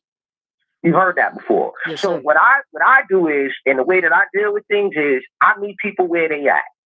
All right. You got to start to meet people where they at. And the other thing is that our political views shouldn't separate us, because we're talking about core values here. First off, I would start with understanding exactly what politics is. And it's not complicated. With a smartphone in your pocket, with internet access, and I will say this, a Google search is not research. It is the beginning stages of research. Okay. So doing a Google search and looking at Wikipedia, we don't use Wikipedia as the end all be all. It's a good launching point for general definition, for general understanding. Wikipedia is a great place to start. The internet is a great place to start. So with the person that's being introduced to this for the first time, I would ask them, what are your political views? What do you think is going on? You know, how do you see things? And then let them tell me how they see it, and then make the necessary adjustments and give them the information that they need to either confirm or reject whatever notion that they may have, as opposed to using a bunch of big words that they may or may not know, or a bunch of concepts they may not be familiar with. So a great starting place is just finding out where each other are at politically. And then, like I said, defining some simple terms, doing some simple looks into, okay, so let's say we in the state of New York. Have you pulled your state constitution? Yeah, there's a constitution for the state of New York. I would encourage people to start local, because talking about Trump and talking about international politics has little effect on your actual life. Fact. So I would encourage people to start local. Your fire, your water, your ambulatory services, your police services are all local services. Your justices, your town justices, your sheriff's departments, your prosecutor departments, your DAs. These are all elected positions. So the power doesn't trickle from the top down. It trickles from, it actually flows like the Nile, from the bottom up, as they say. So when you don't understand that the last 3 weeks of this month have been the most important political time of the season, that's because all your local elections are happening now. That's a fact. Then the electorate is formed out of what happens from these local elections. And then so here's the scary part. We showed up at a 4% clip for voter elections, 4% Black people. Okay? So we're not in a position to really argue too much showing up at 4%. That's a fact. So the first thing I would encourage people to do is, let's not argue about Democrat, Republican, this politician. Let's leave all that to the side and talk about our local communities, our local politics. I got a question. Who's in charge locally? That's where I would start. Got a question. Well, not really a question. I just want to interject real quick. So, okay, so basically it's like this. So for everybody that don't know, there was a particular time where the way that a lot of Republicans was able to control middle America was they were pushing agendas that were helpful to like the farms.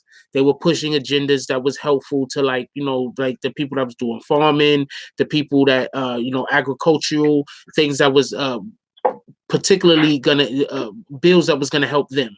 So my thing is, and I'm not disputing what you're talking about, believe me, I'm not, but I'm saying, shouldn't, when we're looking for somebody that we're actually thinking about electing, if we can't understand or we don't have time to look up the constitution of whatever state that we're currently living in, that we're gonna vote for, whatever to take, you know, because you gotta understand, you got single parents out here with 3-4 kids. They gotta have a job, they gotta get their kids, pick their kids up. Some of the kids might be bad. They got stuff they got to do. Not everybody has the time that would allow for them to be able to learn everything about the politics of America, and that's why we elect officials, because that official is our representative. Correct?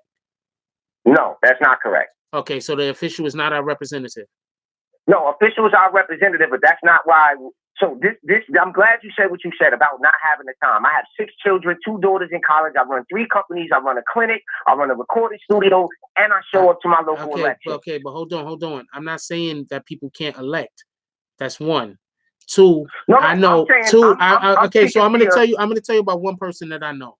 I know somebody right now that they got to drive an hour and a half damn near to go to work every day. right? Right. Then they got to go, Right. they get to work at about 7:30, 8 o'clock, right? Then they got to work to about 8 o'clock at night. And then they got to drive another hour and a half or so on back home to Right. go take And they care of get their with their two kids kids. to get Yeah, their they kids got to ready go for take care of school. hold on, they got to go take care of their two kids that they have family that picks them up from school and takes care of them through the day. So while you have the ability to do all of those things, and that's great, and shout out to you, I'm saying that we sometimes have to also think about the individuals that don't have that time, because they matter too. Everybody matters. Absolutely, bro. I'm not disagreeing with you. What I'm saying is that it's about prioritizing, right? So obviously your family's a priority. Obviously, first and foremost, your food, clothing, and shelter is a priority, and that's not what I'm suggesting that it isn't. What I'm suggesting is that we find time to watch the basketball game. We find time to watch Love and Hip Hop. We find time to know what's going on in hip hop with all of these rappers and everybody that's going on in hip hop. The same people, they know what's going on. You talk to them, yo, you seen the last episode of Love? That's 45 minutes out of your life, right? So while I agree with you, what I'm essentially saying is it's on us to choose to get involved. I'm not saying don't go to work, to go to the local town hall meeting. I don't think you're saying that at all. What I'm saying is no, but what I'm saying is your town hall meetings are 45 minutes once a month. Yeah, all I'm saying is that not everybody's situation is the same. That's it. No, I agree with that, and that's clear. But what I'm saying is, so that what you do is and this is what I would recommend to the person who can't make that city council meeting, who can't, who doesn't really, literally, legitimately, as you said, have the time, right? Yeah. You can still mail in ballots. You can still create community-based organizations that represent you. This is the point where we have that free assembly thing. So what happens is, and I recommend this any of the listeners who are in the position that this brother's talking about, that's where we come in as the National League of Concerned Citizens, and we do the civic engagement training. We can show you how to be involved even though you don't have the time. Because you don't have the time doesn't mean you shouldn't be involved. Like I said, if you look up if you in New York and you hear that there's a city council or town hall meeting going on, right, and you can't make it, send somebody else. Okay. Send somebody. You understand where I'm coming from? I get it. I totally get it. But what I'm saying is we find time for lots of other things. Okay, but this particular person I'm talking about don't have time for any of those things. But the point in which I'm trying to, but the point, I would send somebody in his stead. The whole, I'm only trying to make one point. And the point, and I was actually trying to make a totally different point, and we stopped off here for a second, which is just fine. The only point that I'm trying to make is not everyone, like you might have, I don't know you. I don't know what's going on with your particular situation at home. I don't know what your support group is. Not everybody has a support group. Not everybody has a people around them that are helping them do whatever they need to do. Like I said, you have single parents out here that are by themselves and they just don't have the time. And I'm specifically only talking about finding out all their local constitution. I'm talking about that. No, bro, we could forget all of that. Forget the breakdown and getting deep into the study. We talking about the person who's affected by the decisions that are made locally. So I'll give you a perfect example of what I'm talking about. If this person has children that get on a school bus, right, and they go to a public school, there's a PTA. There's PTA meetings. There's the school board. Those positions are elected. So if you can't go, if that one parent can't go, I would suggest, and it's just a suggestion, right? Because there's plenty of people. I'm pretty sure lots of people are in that same exact scenario. I would drive to work. I would drive from home. Got to get the kids together and try to get some sleep in my body, so I'm not, damn near killing myself the next day because I try to make a town hall meeting and get back and it's 11. Nah, we're not saying that. Yeah, what we're saying is this is where you can introduce the idea of having collective meetings. Now, I'm gonna go back for a second because I think this might bring some light to the point that I'm trying to make. You have community organizations, like you have a housing complex that has a tenants association, or they have like where all the tenants come together and they meet and there's a head of the tenants association. Yes, so back in the days, we used to have something called community watch, right? Certain communities still have it. The power that's in a community, and this is my point is this is where the breakdown of the community happens. This breakdown of the support as a community, because the single mother who's of voting age or the single father who's of voting age might be able to show up on election day, but they don't have the time for everything else. this is where they should be able to lean on their community and say, okay, we, out of the 50 of us who have time to make the town hall meeting, here's my concerns written down, and I can show you examples of this, where people go to a town hall meeting. You go to a town hall meeting, and the person who couldn't be there, the person who could, will read the notes and the concerns from the person who couldn't be there. So doing things like that. So let's say your partner couldn't make one, have them write a letter, and the person who can go to the town hall meeting that represents that community could say what they got to say. This letter is from John Q. This is his concern, and he's still there without being there. You follow what I'm saying? Okay, once again, I'm not disputing any of this. I'm not saying that anything that you've just said is incorrect. I am not saying that. I'm specifically talking about one aspect of something that you spoke on, and that was people being able to go and look at whatever their state or city constitution is, because I do think that that's an important point. But the point that I wanted to try to make is not everybody has the ability to go do that, because there's just other things that they need to go do. Now, should people try to make it to their town hall meetings?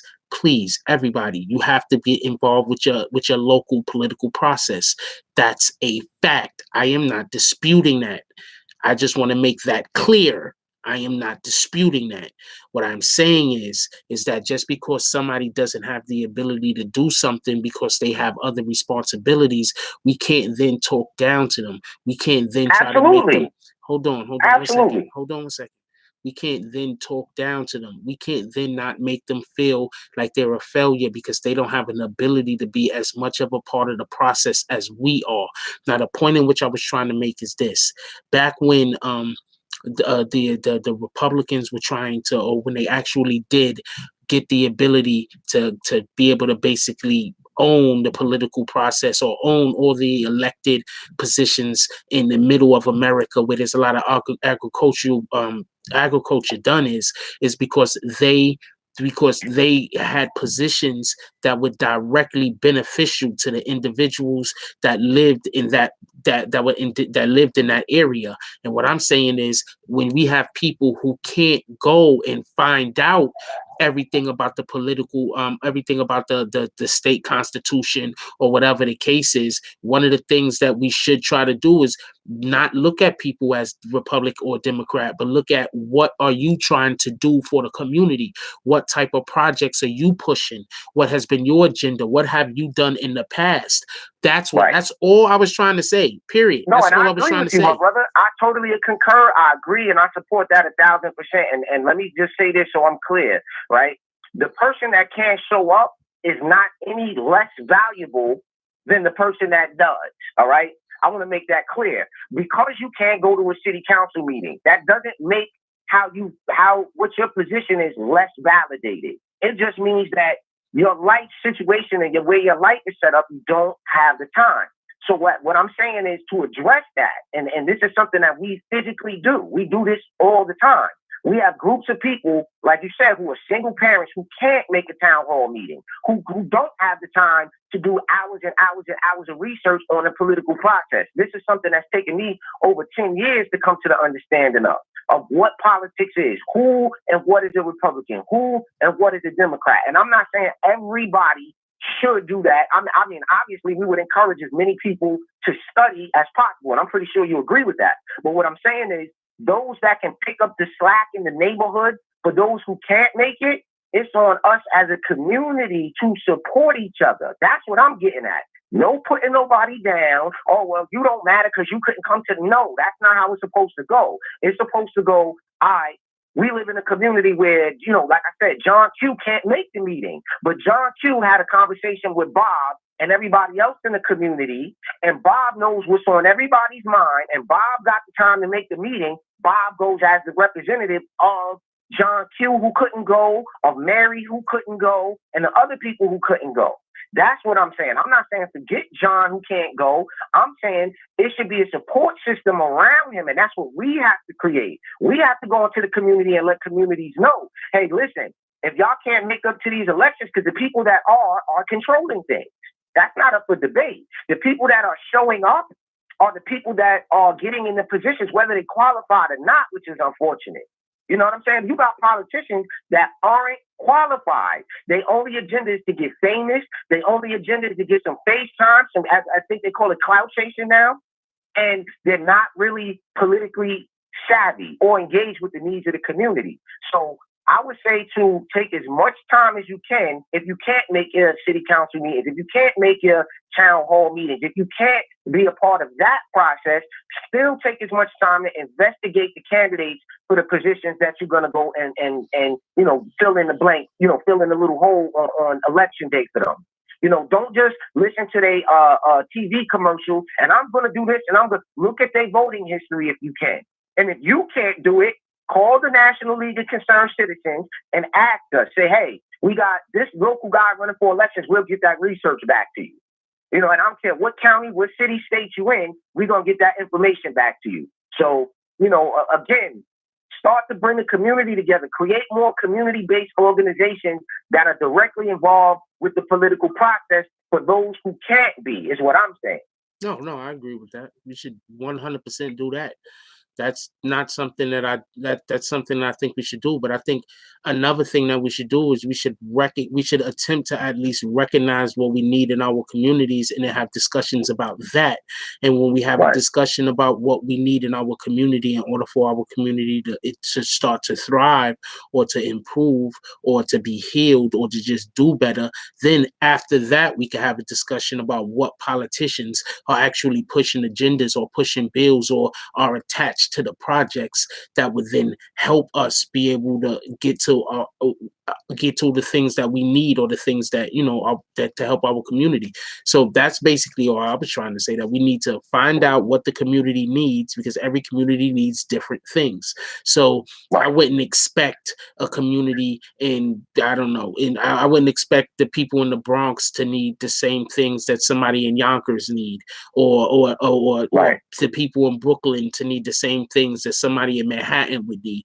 Different communities need different things. So I think that we need to discuss what the community needs, and then we need to then recognize which politicians are actually pushing the agendas and trying to get the bills passed or the laws passed that's going to help those specific needs. Right. So I want to throw something out there to you. So big shouts out to Adu Ali out in Kannapolis, North Carolina, my twin brother.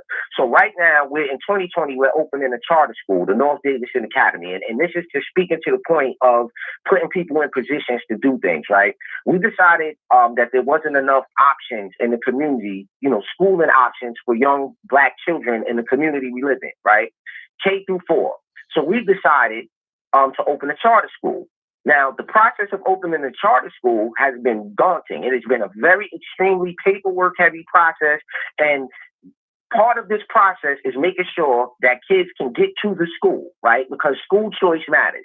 So we're right now, as we speak, we're pushing through House Bill 199, which is a transportation budget, increasing the transportation budget for charter schools in the state of North Carolina. This has a direct impact on K through 4 low-income minority children because we've seen the need. So what I encourage people to do, right, is don't feel like there's something stopping you from getting involved in the process.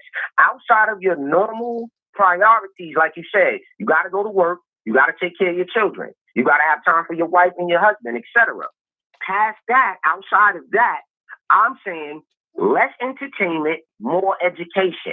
Because the education will lead you, like I said, if you can't get involved, at least you have enough information when you get to the polling place that day that you know who's doing what and what they stand for. And like you said, what the community needs. Most of your services come from your local community, no matter where you live. Your fire department, your water department, your ambulatory services, your police services, your district attorney and local judges.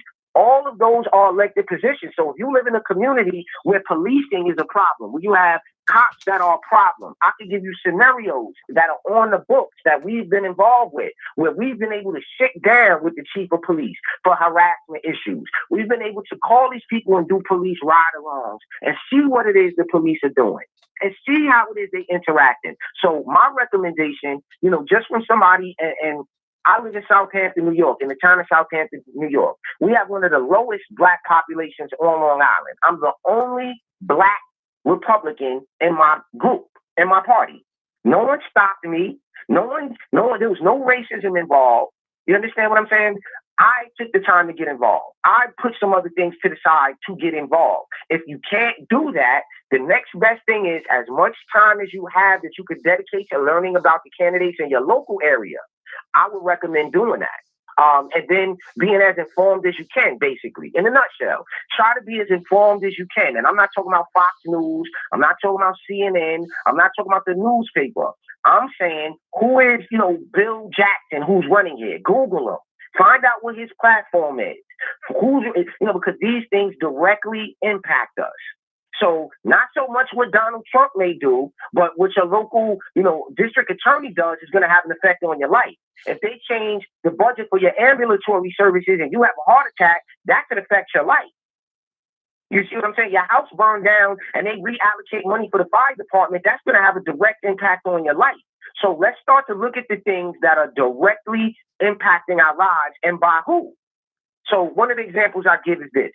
Anytime you look at a democratically controlled neighborhood, it resembles what we call the plantation life. There are 5 key points that were noticed when you went to a plantation in the South, right? You notice dilapidated housing. You notice high crime and violence needed to keep these places together. You notice broken families. That's number 3. So you have high crime, you have broken families, you have dilapidated conditions, you have a sense of nihilism. Nihilism is the sense that, I ain't gonna never get out the hood. I'm always be in the hood. Ain't nothing ever gonna get better. This is just life. That's called nihilism. Those we see in every ghetto in America, in every democratically controlled neighborhood in America. Those conditions exist. Whether you go to Cleveland, whether you go to Chicago, whether you go to Detroit. These are democratically controlled neighborhoods that have the highest instances of crime, that have the highest instances of school suspension for young Black kids.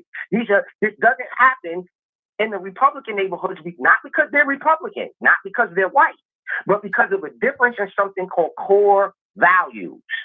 So what I do is I would explain to people, listen, let's start to really have real conversations about our values. What do we value? What are the values say? Who do we get these values from? And that'll begin the conversation of, okay, now that I understand what my values are, does this politician represent these values that we have as a community? And most of the time, they get up there and they buck dance and they sing and they say what makes people feel good. They get in office and the problems continue. And that's what's been happening. We elected people, they get in the office, they get their money, and they do what they need to do to make other politicians happy, and then they out. They do their 2 years or 4 years, they get their perks and they out. And it didn't serve the community. You follow what I'm saying? No, that's a fact. So what I'm saying is, let's not deal with Republican, Democrat right off the gate. Let's deal with core values. Do you believe the government should be involved in every aspect of your life? Do you believe that taxes should be higher or lower? These are core values that we have to talk about. Forget being a Democrat, forget being a Republican. What are your value systems? And then from that, we can say, okay, well, if you believe in low taxes, you believe in open markets, you believe in you should keep what you earn. Let me ask you a question, Jack Frost. Let me ask you this question. If you go to school, right, let's say you and 3 people you know in the class taking a test, right? You, Bobby, and Johnny. Let's say you get 100 on your test, Bobby gets a 95, and the other person gets a 60, which is a failing grade. How would you feel if I came into the class and I said, well, we're going to take off of your 100, we're going to take 5 off of your 100, and we're going to take 5 off of Johnny's 100 to make sure Bobby passed? You would flip out. You would flip out. You'd be like, what you mean? I scored 100. I put that work in. I studied. How are you going to come and take my 5% and give it to somebody else who didn't study? That's the metaphor for welfare. That's what happens in the welfare system. I'm going to take from you, whether you like it or not, and give it to somebody else. Okay, so hold on. I want to say something real quick.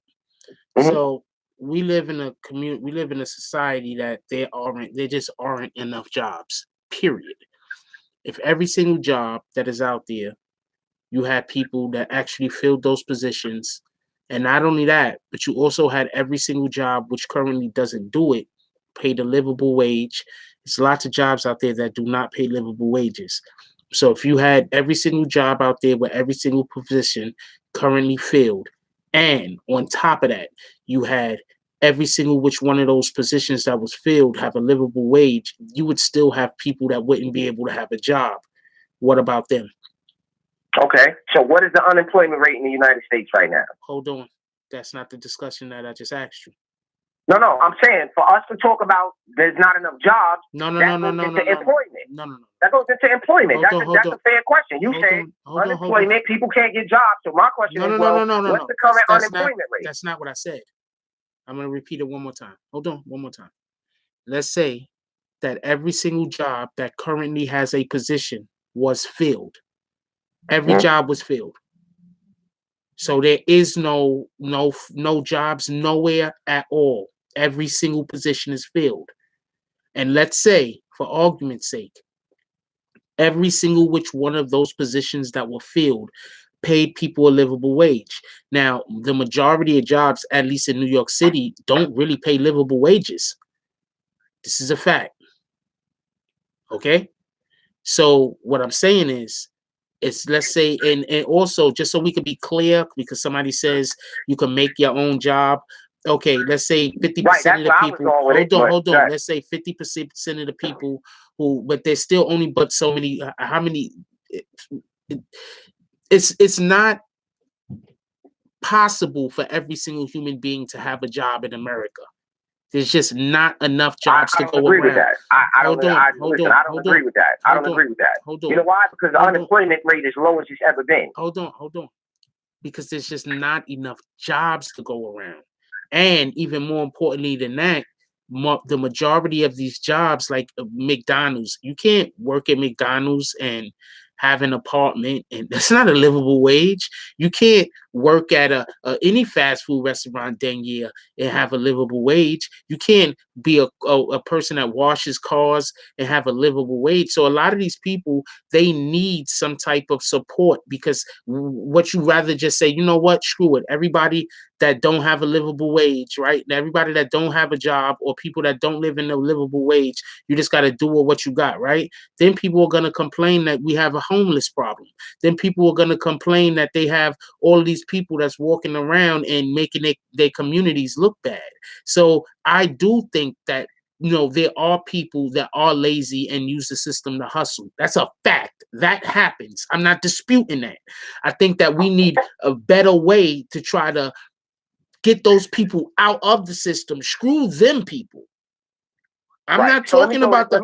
I'm not talking about the. Oh, wait, hold on. Let me just finish what I'm saying. 1 second. Okay, sorry about that. Just so we can be clear on this. I am not trying to protect or defend the people who can go get jobs and refuse. I am not trying to protect or defend the people who have perfectly good jobs and go quit because they wanna not be working during the summer so they can go do stuff, and then after the summer's over, they're gonna then go try to go get a job somewhere. I'm not talking about them, just so we're clear. Screw them dudes. I'm saying that there's just isn't enough jobs out there for every single human being, and that's even if every job had a livable wage. So we do need some type of government oversight as far as that is concerned. Like 5 or 6 points. You made like 5 or 6 points. I apologize about none of them to get lost. I apologize. So here's what I'm gonna tell you. My great-grandmother didn't have a welfare program. There was no minimum wage in place, right? Okay. Generations ago, this didn't exist, right? So I can use the data after World War I. And let's just stick with the Black community. Okay. I can use the data after World War I to show you that instances where Black unemployment was lower than white unemployment. And I'm gonna bring this back around to what you're saying.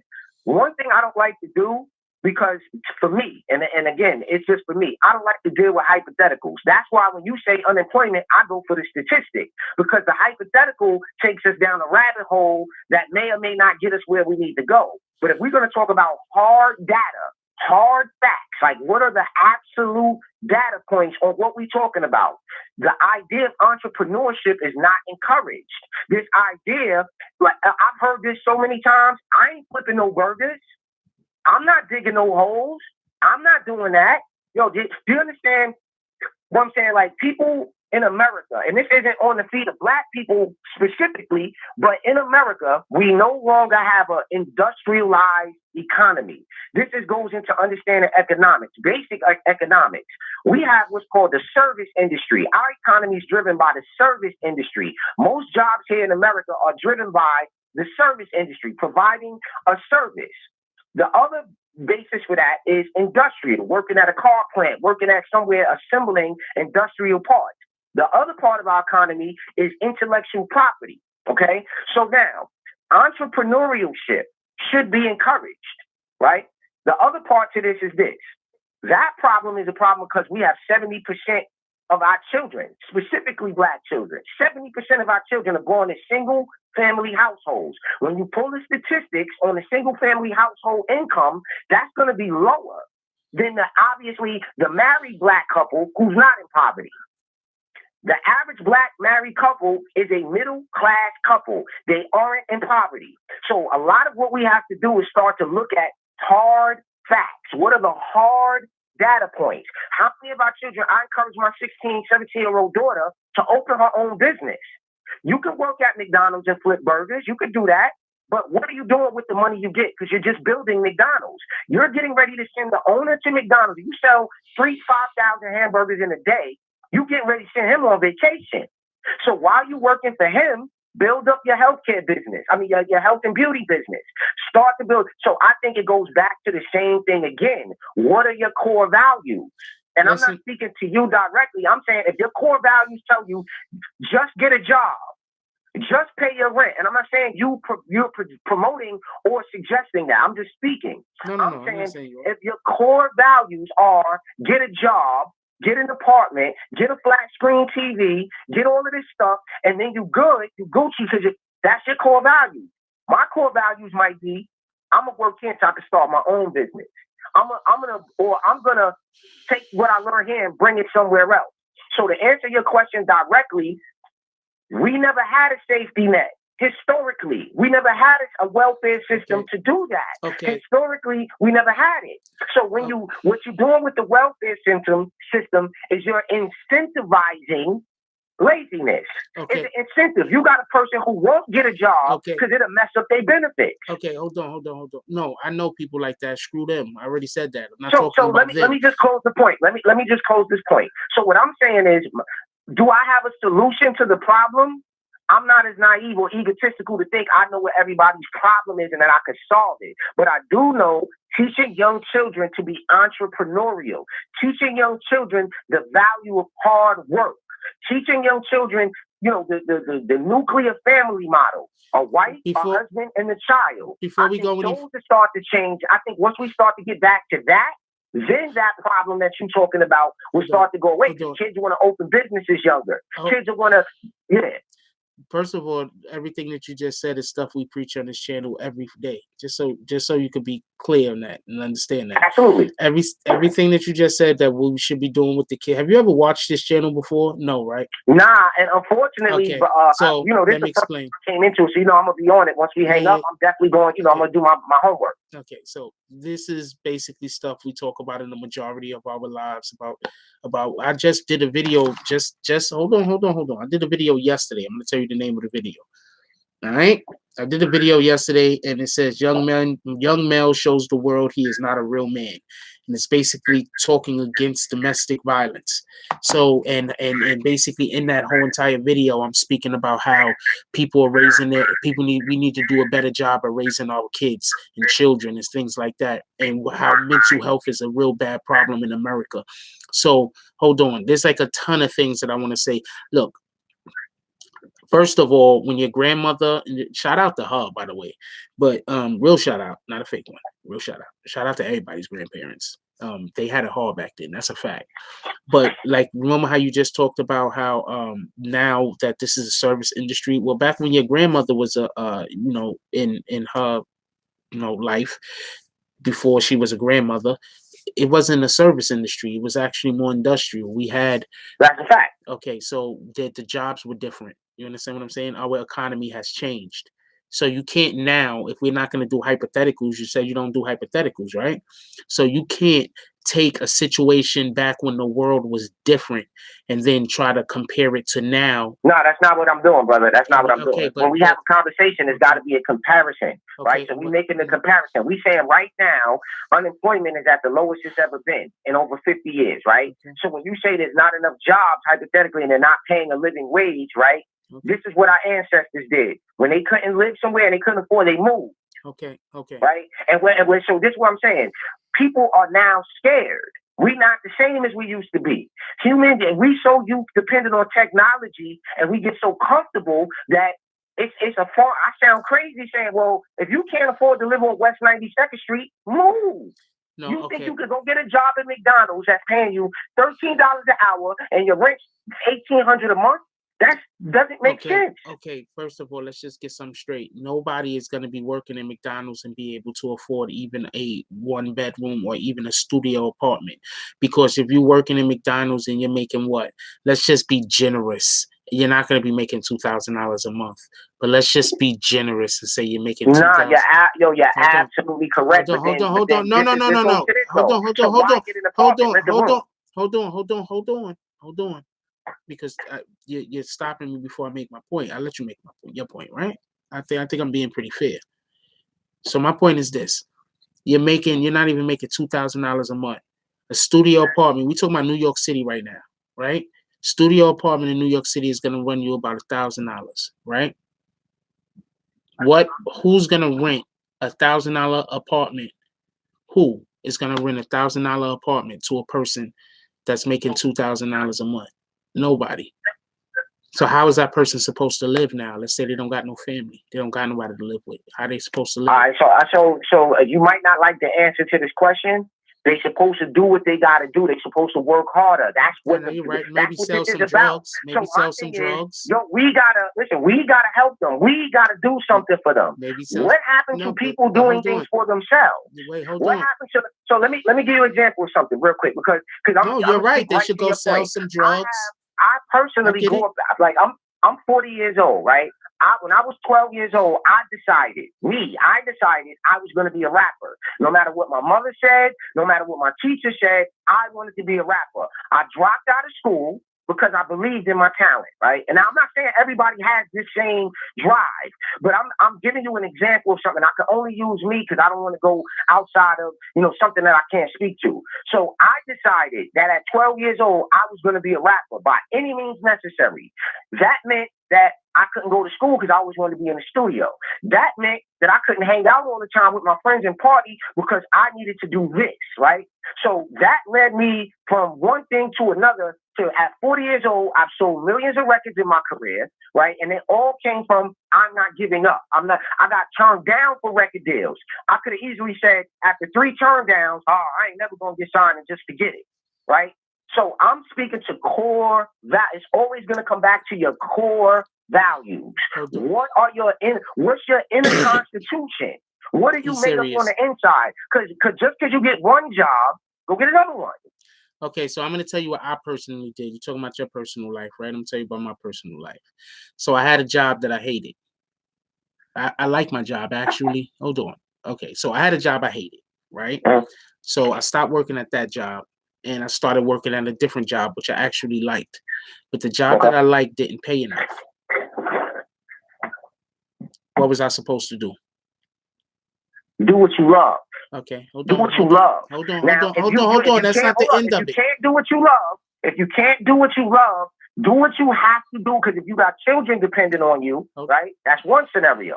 But if you're a single male and you can sustain yourself, every individual situation is just that. It's an individual scenario. So the answer that might have worked for you may not work for the next person. Well, what I did was I made a plan. Bang. That's what I did. I made a plan. And what did you plan on doing? So I said, look, I'm working at this job. I'm going to give myself about a year.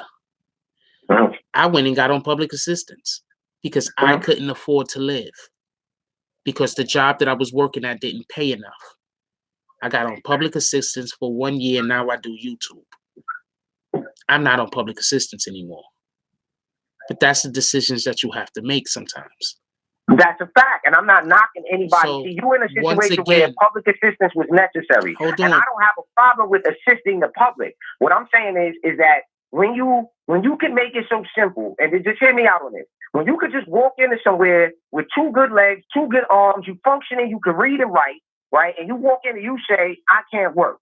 I have a problem with that. No, Right? I have a problem with that also, and I've said that earlier.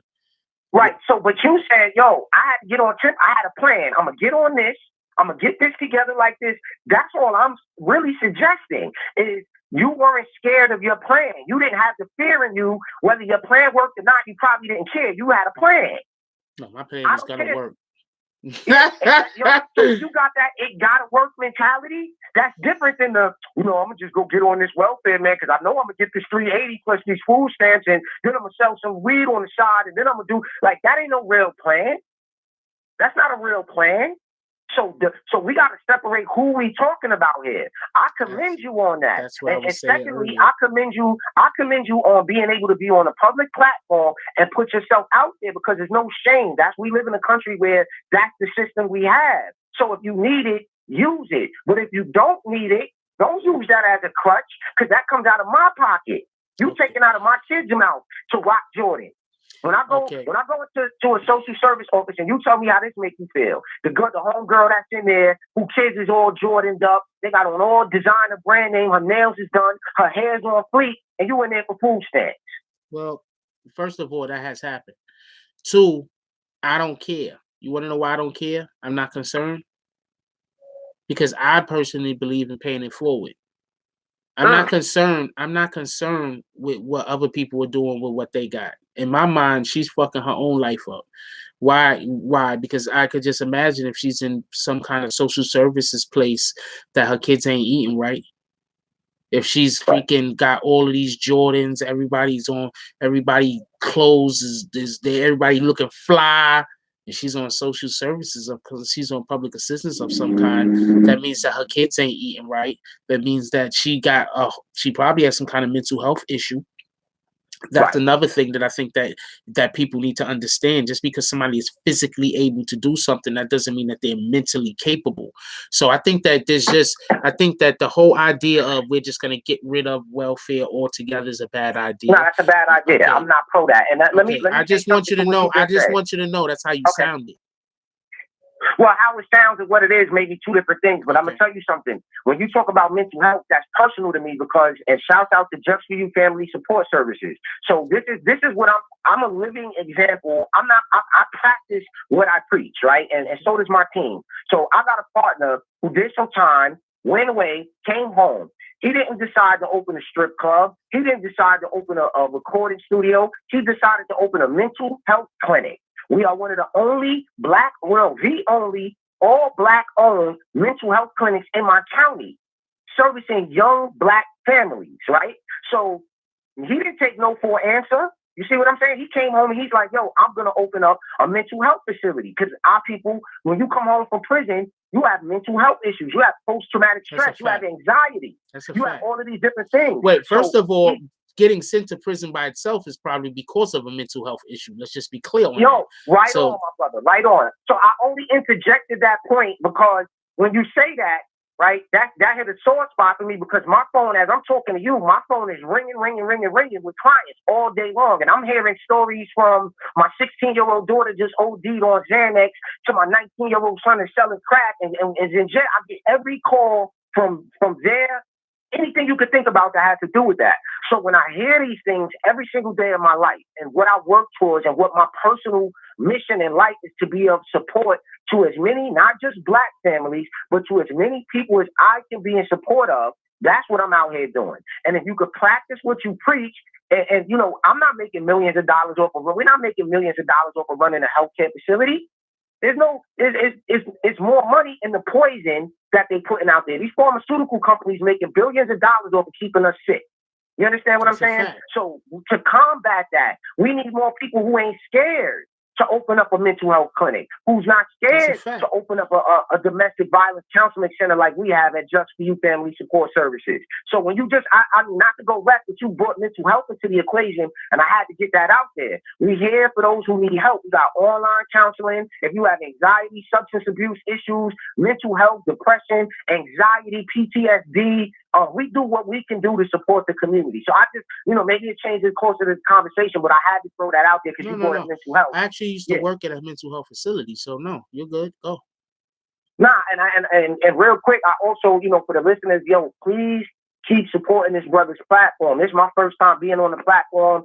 Shouts out to Inky, and I really need, and I really wish that, y'all support this brother. If he got a Patreon, a PayPal, he got merch, please support what this brother's doing, because not many people like what I have to say. Not many people want to hear the things that, what are actually true. The saying, the truth hurts. So, I appreciate you having me on your platform, and you did it in no time. That just shows what kind of dude you are, and I commend you for that, my brother. Yeah, I mean,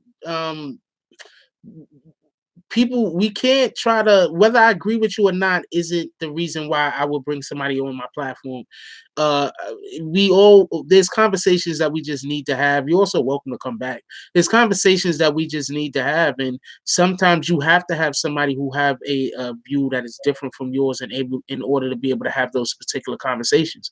I wish more people was like you, bro. I wish more people, the more people we could get to be like you. We don't, listen, I posted this comment on Facebook the other day, and it was a comment from an older politician who said, political views shouldn't cause us to not be friends. So I'm paraphrasing it. But because you believe this and you believe that, do you know what, when they signed the Declaration of Independence and they signed all of these documents that formulated the country, do you know where they went directly after? Where? They went to the bar. They went to the bar and got a drink, bro. That's a fact. And when you say bar, do you mean brothel? Yeah, me and you could disagree until we blue in the face. No, I think it should be that way. No, I think it should be this way. End the conversation and go sit down and have a meal together and be brotherly. And when we could get back to that, that's when we gonna really. I mean, we have started to get to that because of platforms like this. You see what I'm saying? Me and you don't necessarily. We don't know what we agree on or disagree on yet because we didn't have that real conversation about certain things. Like, I'm a Republican. I'm a conservative Republican, and there's a reason for that. It took me 10 years of studying to become what I am, to affiliate with who I affiliate with. I didn't just pop up one day and it was the cool thing to do. You might say, I don't agree with it, but this is the rare hypothetical in this scenario. You might disagree with the Republican platform. Let's have a conversation, put the facts on the table, let's be reasonable, right? And then boom, we come to some type of conclusion. And then we end the podcast or we end the dialogue. And my brother, you thirsty, you hungry, and we be brotherly. I think we need to get back to that. You know what I'm saying? I really think the more that platforms like yours and the mentality that you have, and trust me, I'm not trying to, blow your ego up. I'm just stating a fact. The more brothers and sisters that are like you in the disposition of, we don't have to agree. We can respectfully disagree. It can only get better from that, because it's a tough conversation to have about slavery, about politics, about the Black family, about Black economics, about Black Lives Matter, about these are tough conversations, bro. So I, again, appreciate you for having me on your platform on a moment's notice. You know what I'm saying? That I really appreciate that. Appreciate you. No, it's okay. Don't worry about it. You can come back on another time. I would love. I want to actually start a political show on the channel. So this is, there's nothing about that. A lot of people don't know that I actually pay attention to politics or that I know anything about what's going on in the world, because we usually talk about hip hop. But I actually have a podcast that I just started up. Maybe one day we have you come down and you shoot a couple of episodes of that. I'm for that. And like I told you before, I'm a multi-platinum record producer. I'm originally from a group called The Basement, which was started by Jodeci. It was me, Timberland, Missy, Genuine. I then went on to join a crew called The Hit Squad, which was EPMD, Redman, Keith Murray, K Solo. So I can have that conversation about hip-hop, like for real. Like, you know what I'm saying? Like, that's a real thing to me. So whenever you want to do that, we could chop it up on that level as soon as possible. And for those that's listening, if you want to look me up and see who I am, my name is Architect. You spell that RKITECH, and you could just look me up. My whole life's an open book. Everything that I'm on, my interviews, my political position, like I said, I'm an elected committeeman in the Republican Party in the town of Southampton in the county of Suffolk. I ran 2 years in a row and won 2 years in a row. So I'm fully entrenched. My twin brother serves on the executive committee for his county party. He just left the White House, attending the Republican Black Trailblazer Awards. So, we're active in this life. You know what I mean? And like I said, I appreciate you for having me on. I look forward to coming back on, brother. Excellent. You got anything you want to close out with? Any message? Yeah, absolutely. Yo, shout out to Jack Frost. Shout out to Dr. Inky. Please make sure to check out Dr. Inky. And you can find us at the National League of Concerned Citizens, or you can find us at the Urban Conservative online on Facebook. Check out our podcast, check out our shows, check everything we got going out. Support Jack Frost, man. Support what this brother's doing. Yo, hit the like, the follow, subscribe. And I look to, have you back on the platform. And much love to all the listeners and subscribers. It's all peace and love. Appreciate you, my brother. Stay blessed. All right. Peace and love. All right, so that was dope. Shout out to Dr. Inky. That's a fact. That was dope. That wasn't Dr. Inky, by the way. The architect. I did not even know that's who I was talking to that whole time. That's a fact. Yeah, I didn't even know I was talking to this dude that whole time.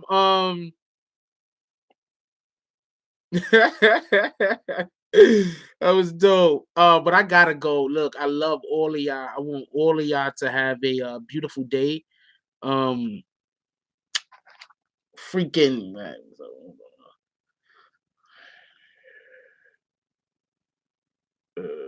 Hold on. I want everybody to have a beautiful day. We're definitely gonna have him back on again. That's a fact.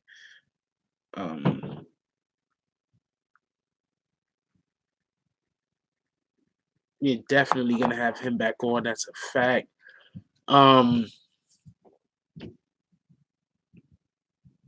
I don't really agree with everything that he was saying, but at the end of the day, I think that he enlightened a lot of people, put a lot of people on to his political agendas, and whatever the case was, we was able to have a nice talk about this. So I gotta go though. Shout out to y'all. Anybody that think that I need to actually start doing a political show, let me know. I'm gonna do a political show.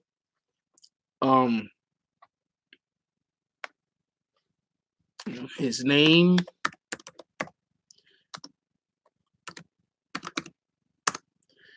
So anybody that think that we should be doing a political show, let me know. I want y'all to put it down in the comments, not in the comments right here after the videos start over and you can't talk in the live chat.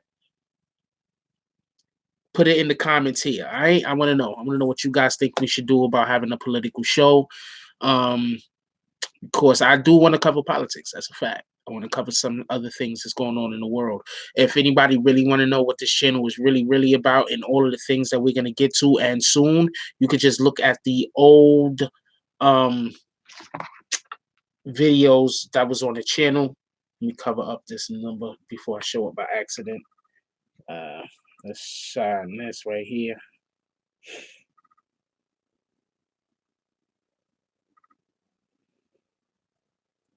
All right, so everybody can look at that. Well, we always need to have both ends of the argument in order to have a good conversation. That's a fact. Anyway, I gotta go. Love y'all guys. Do I do anything one-sided, Reaper Keeper? Why would you even do that?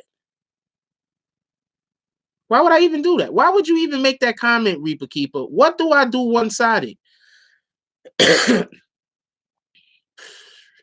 tell you, I think Reaper Keeper be trolling me. I ain't gonna lie to you. I think he be trolling me. Anyway, like, comment, subscribe, join the notification game. Hashtag Bronx Bombers. Let's get it. I love y'all. Take care of each other. Hug the kids for me. I haven't forgotten about you. And that's all I got on this one. I'm out.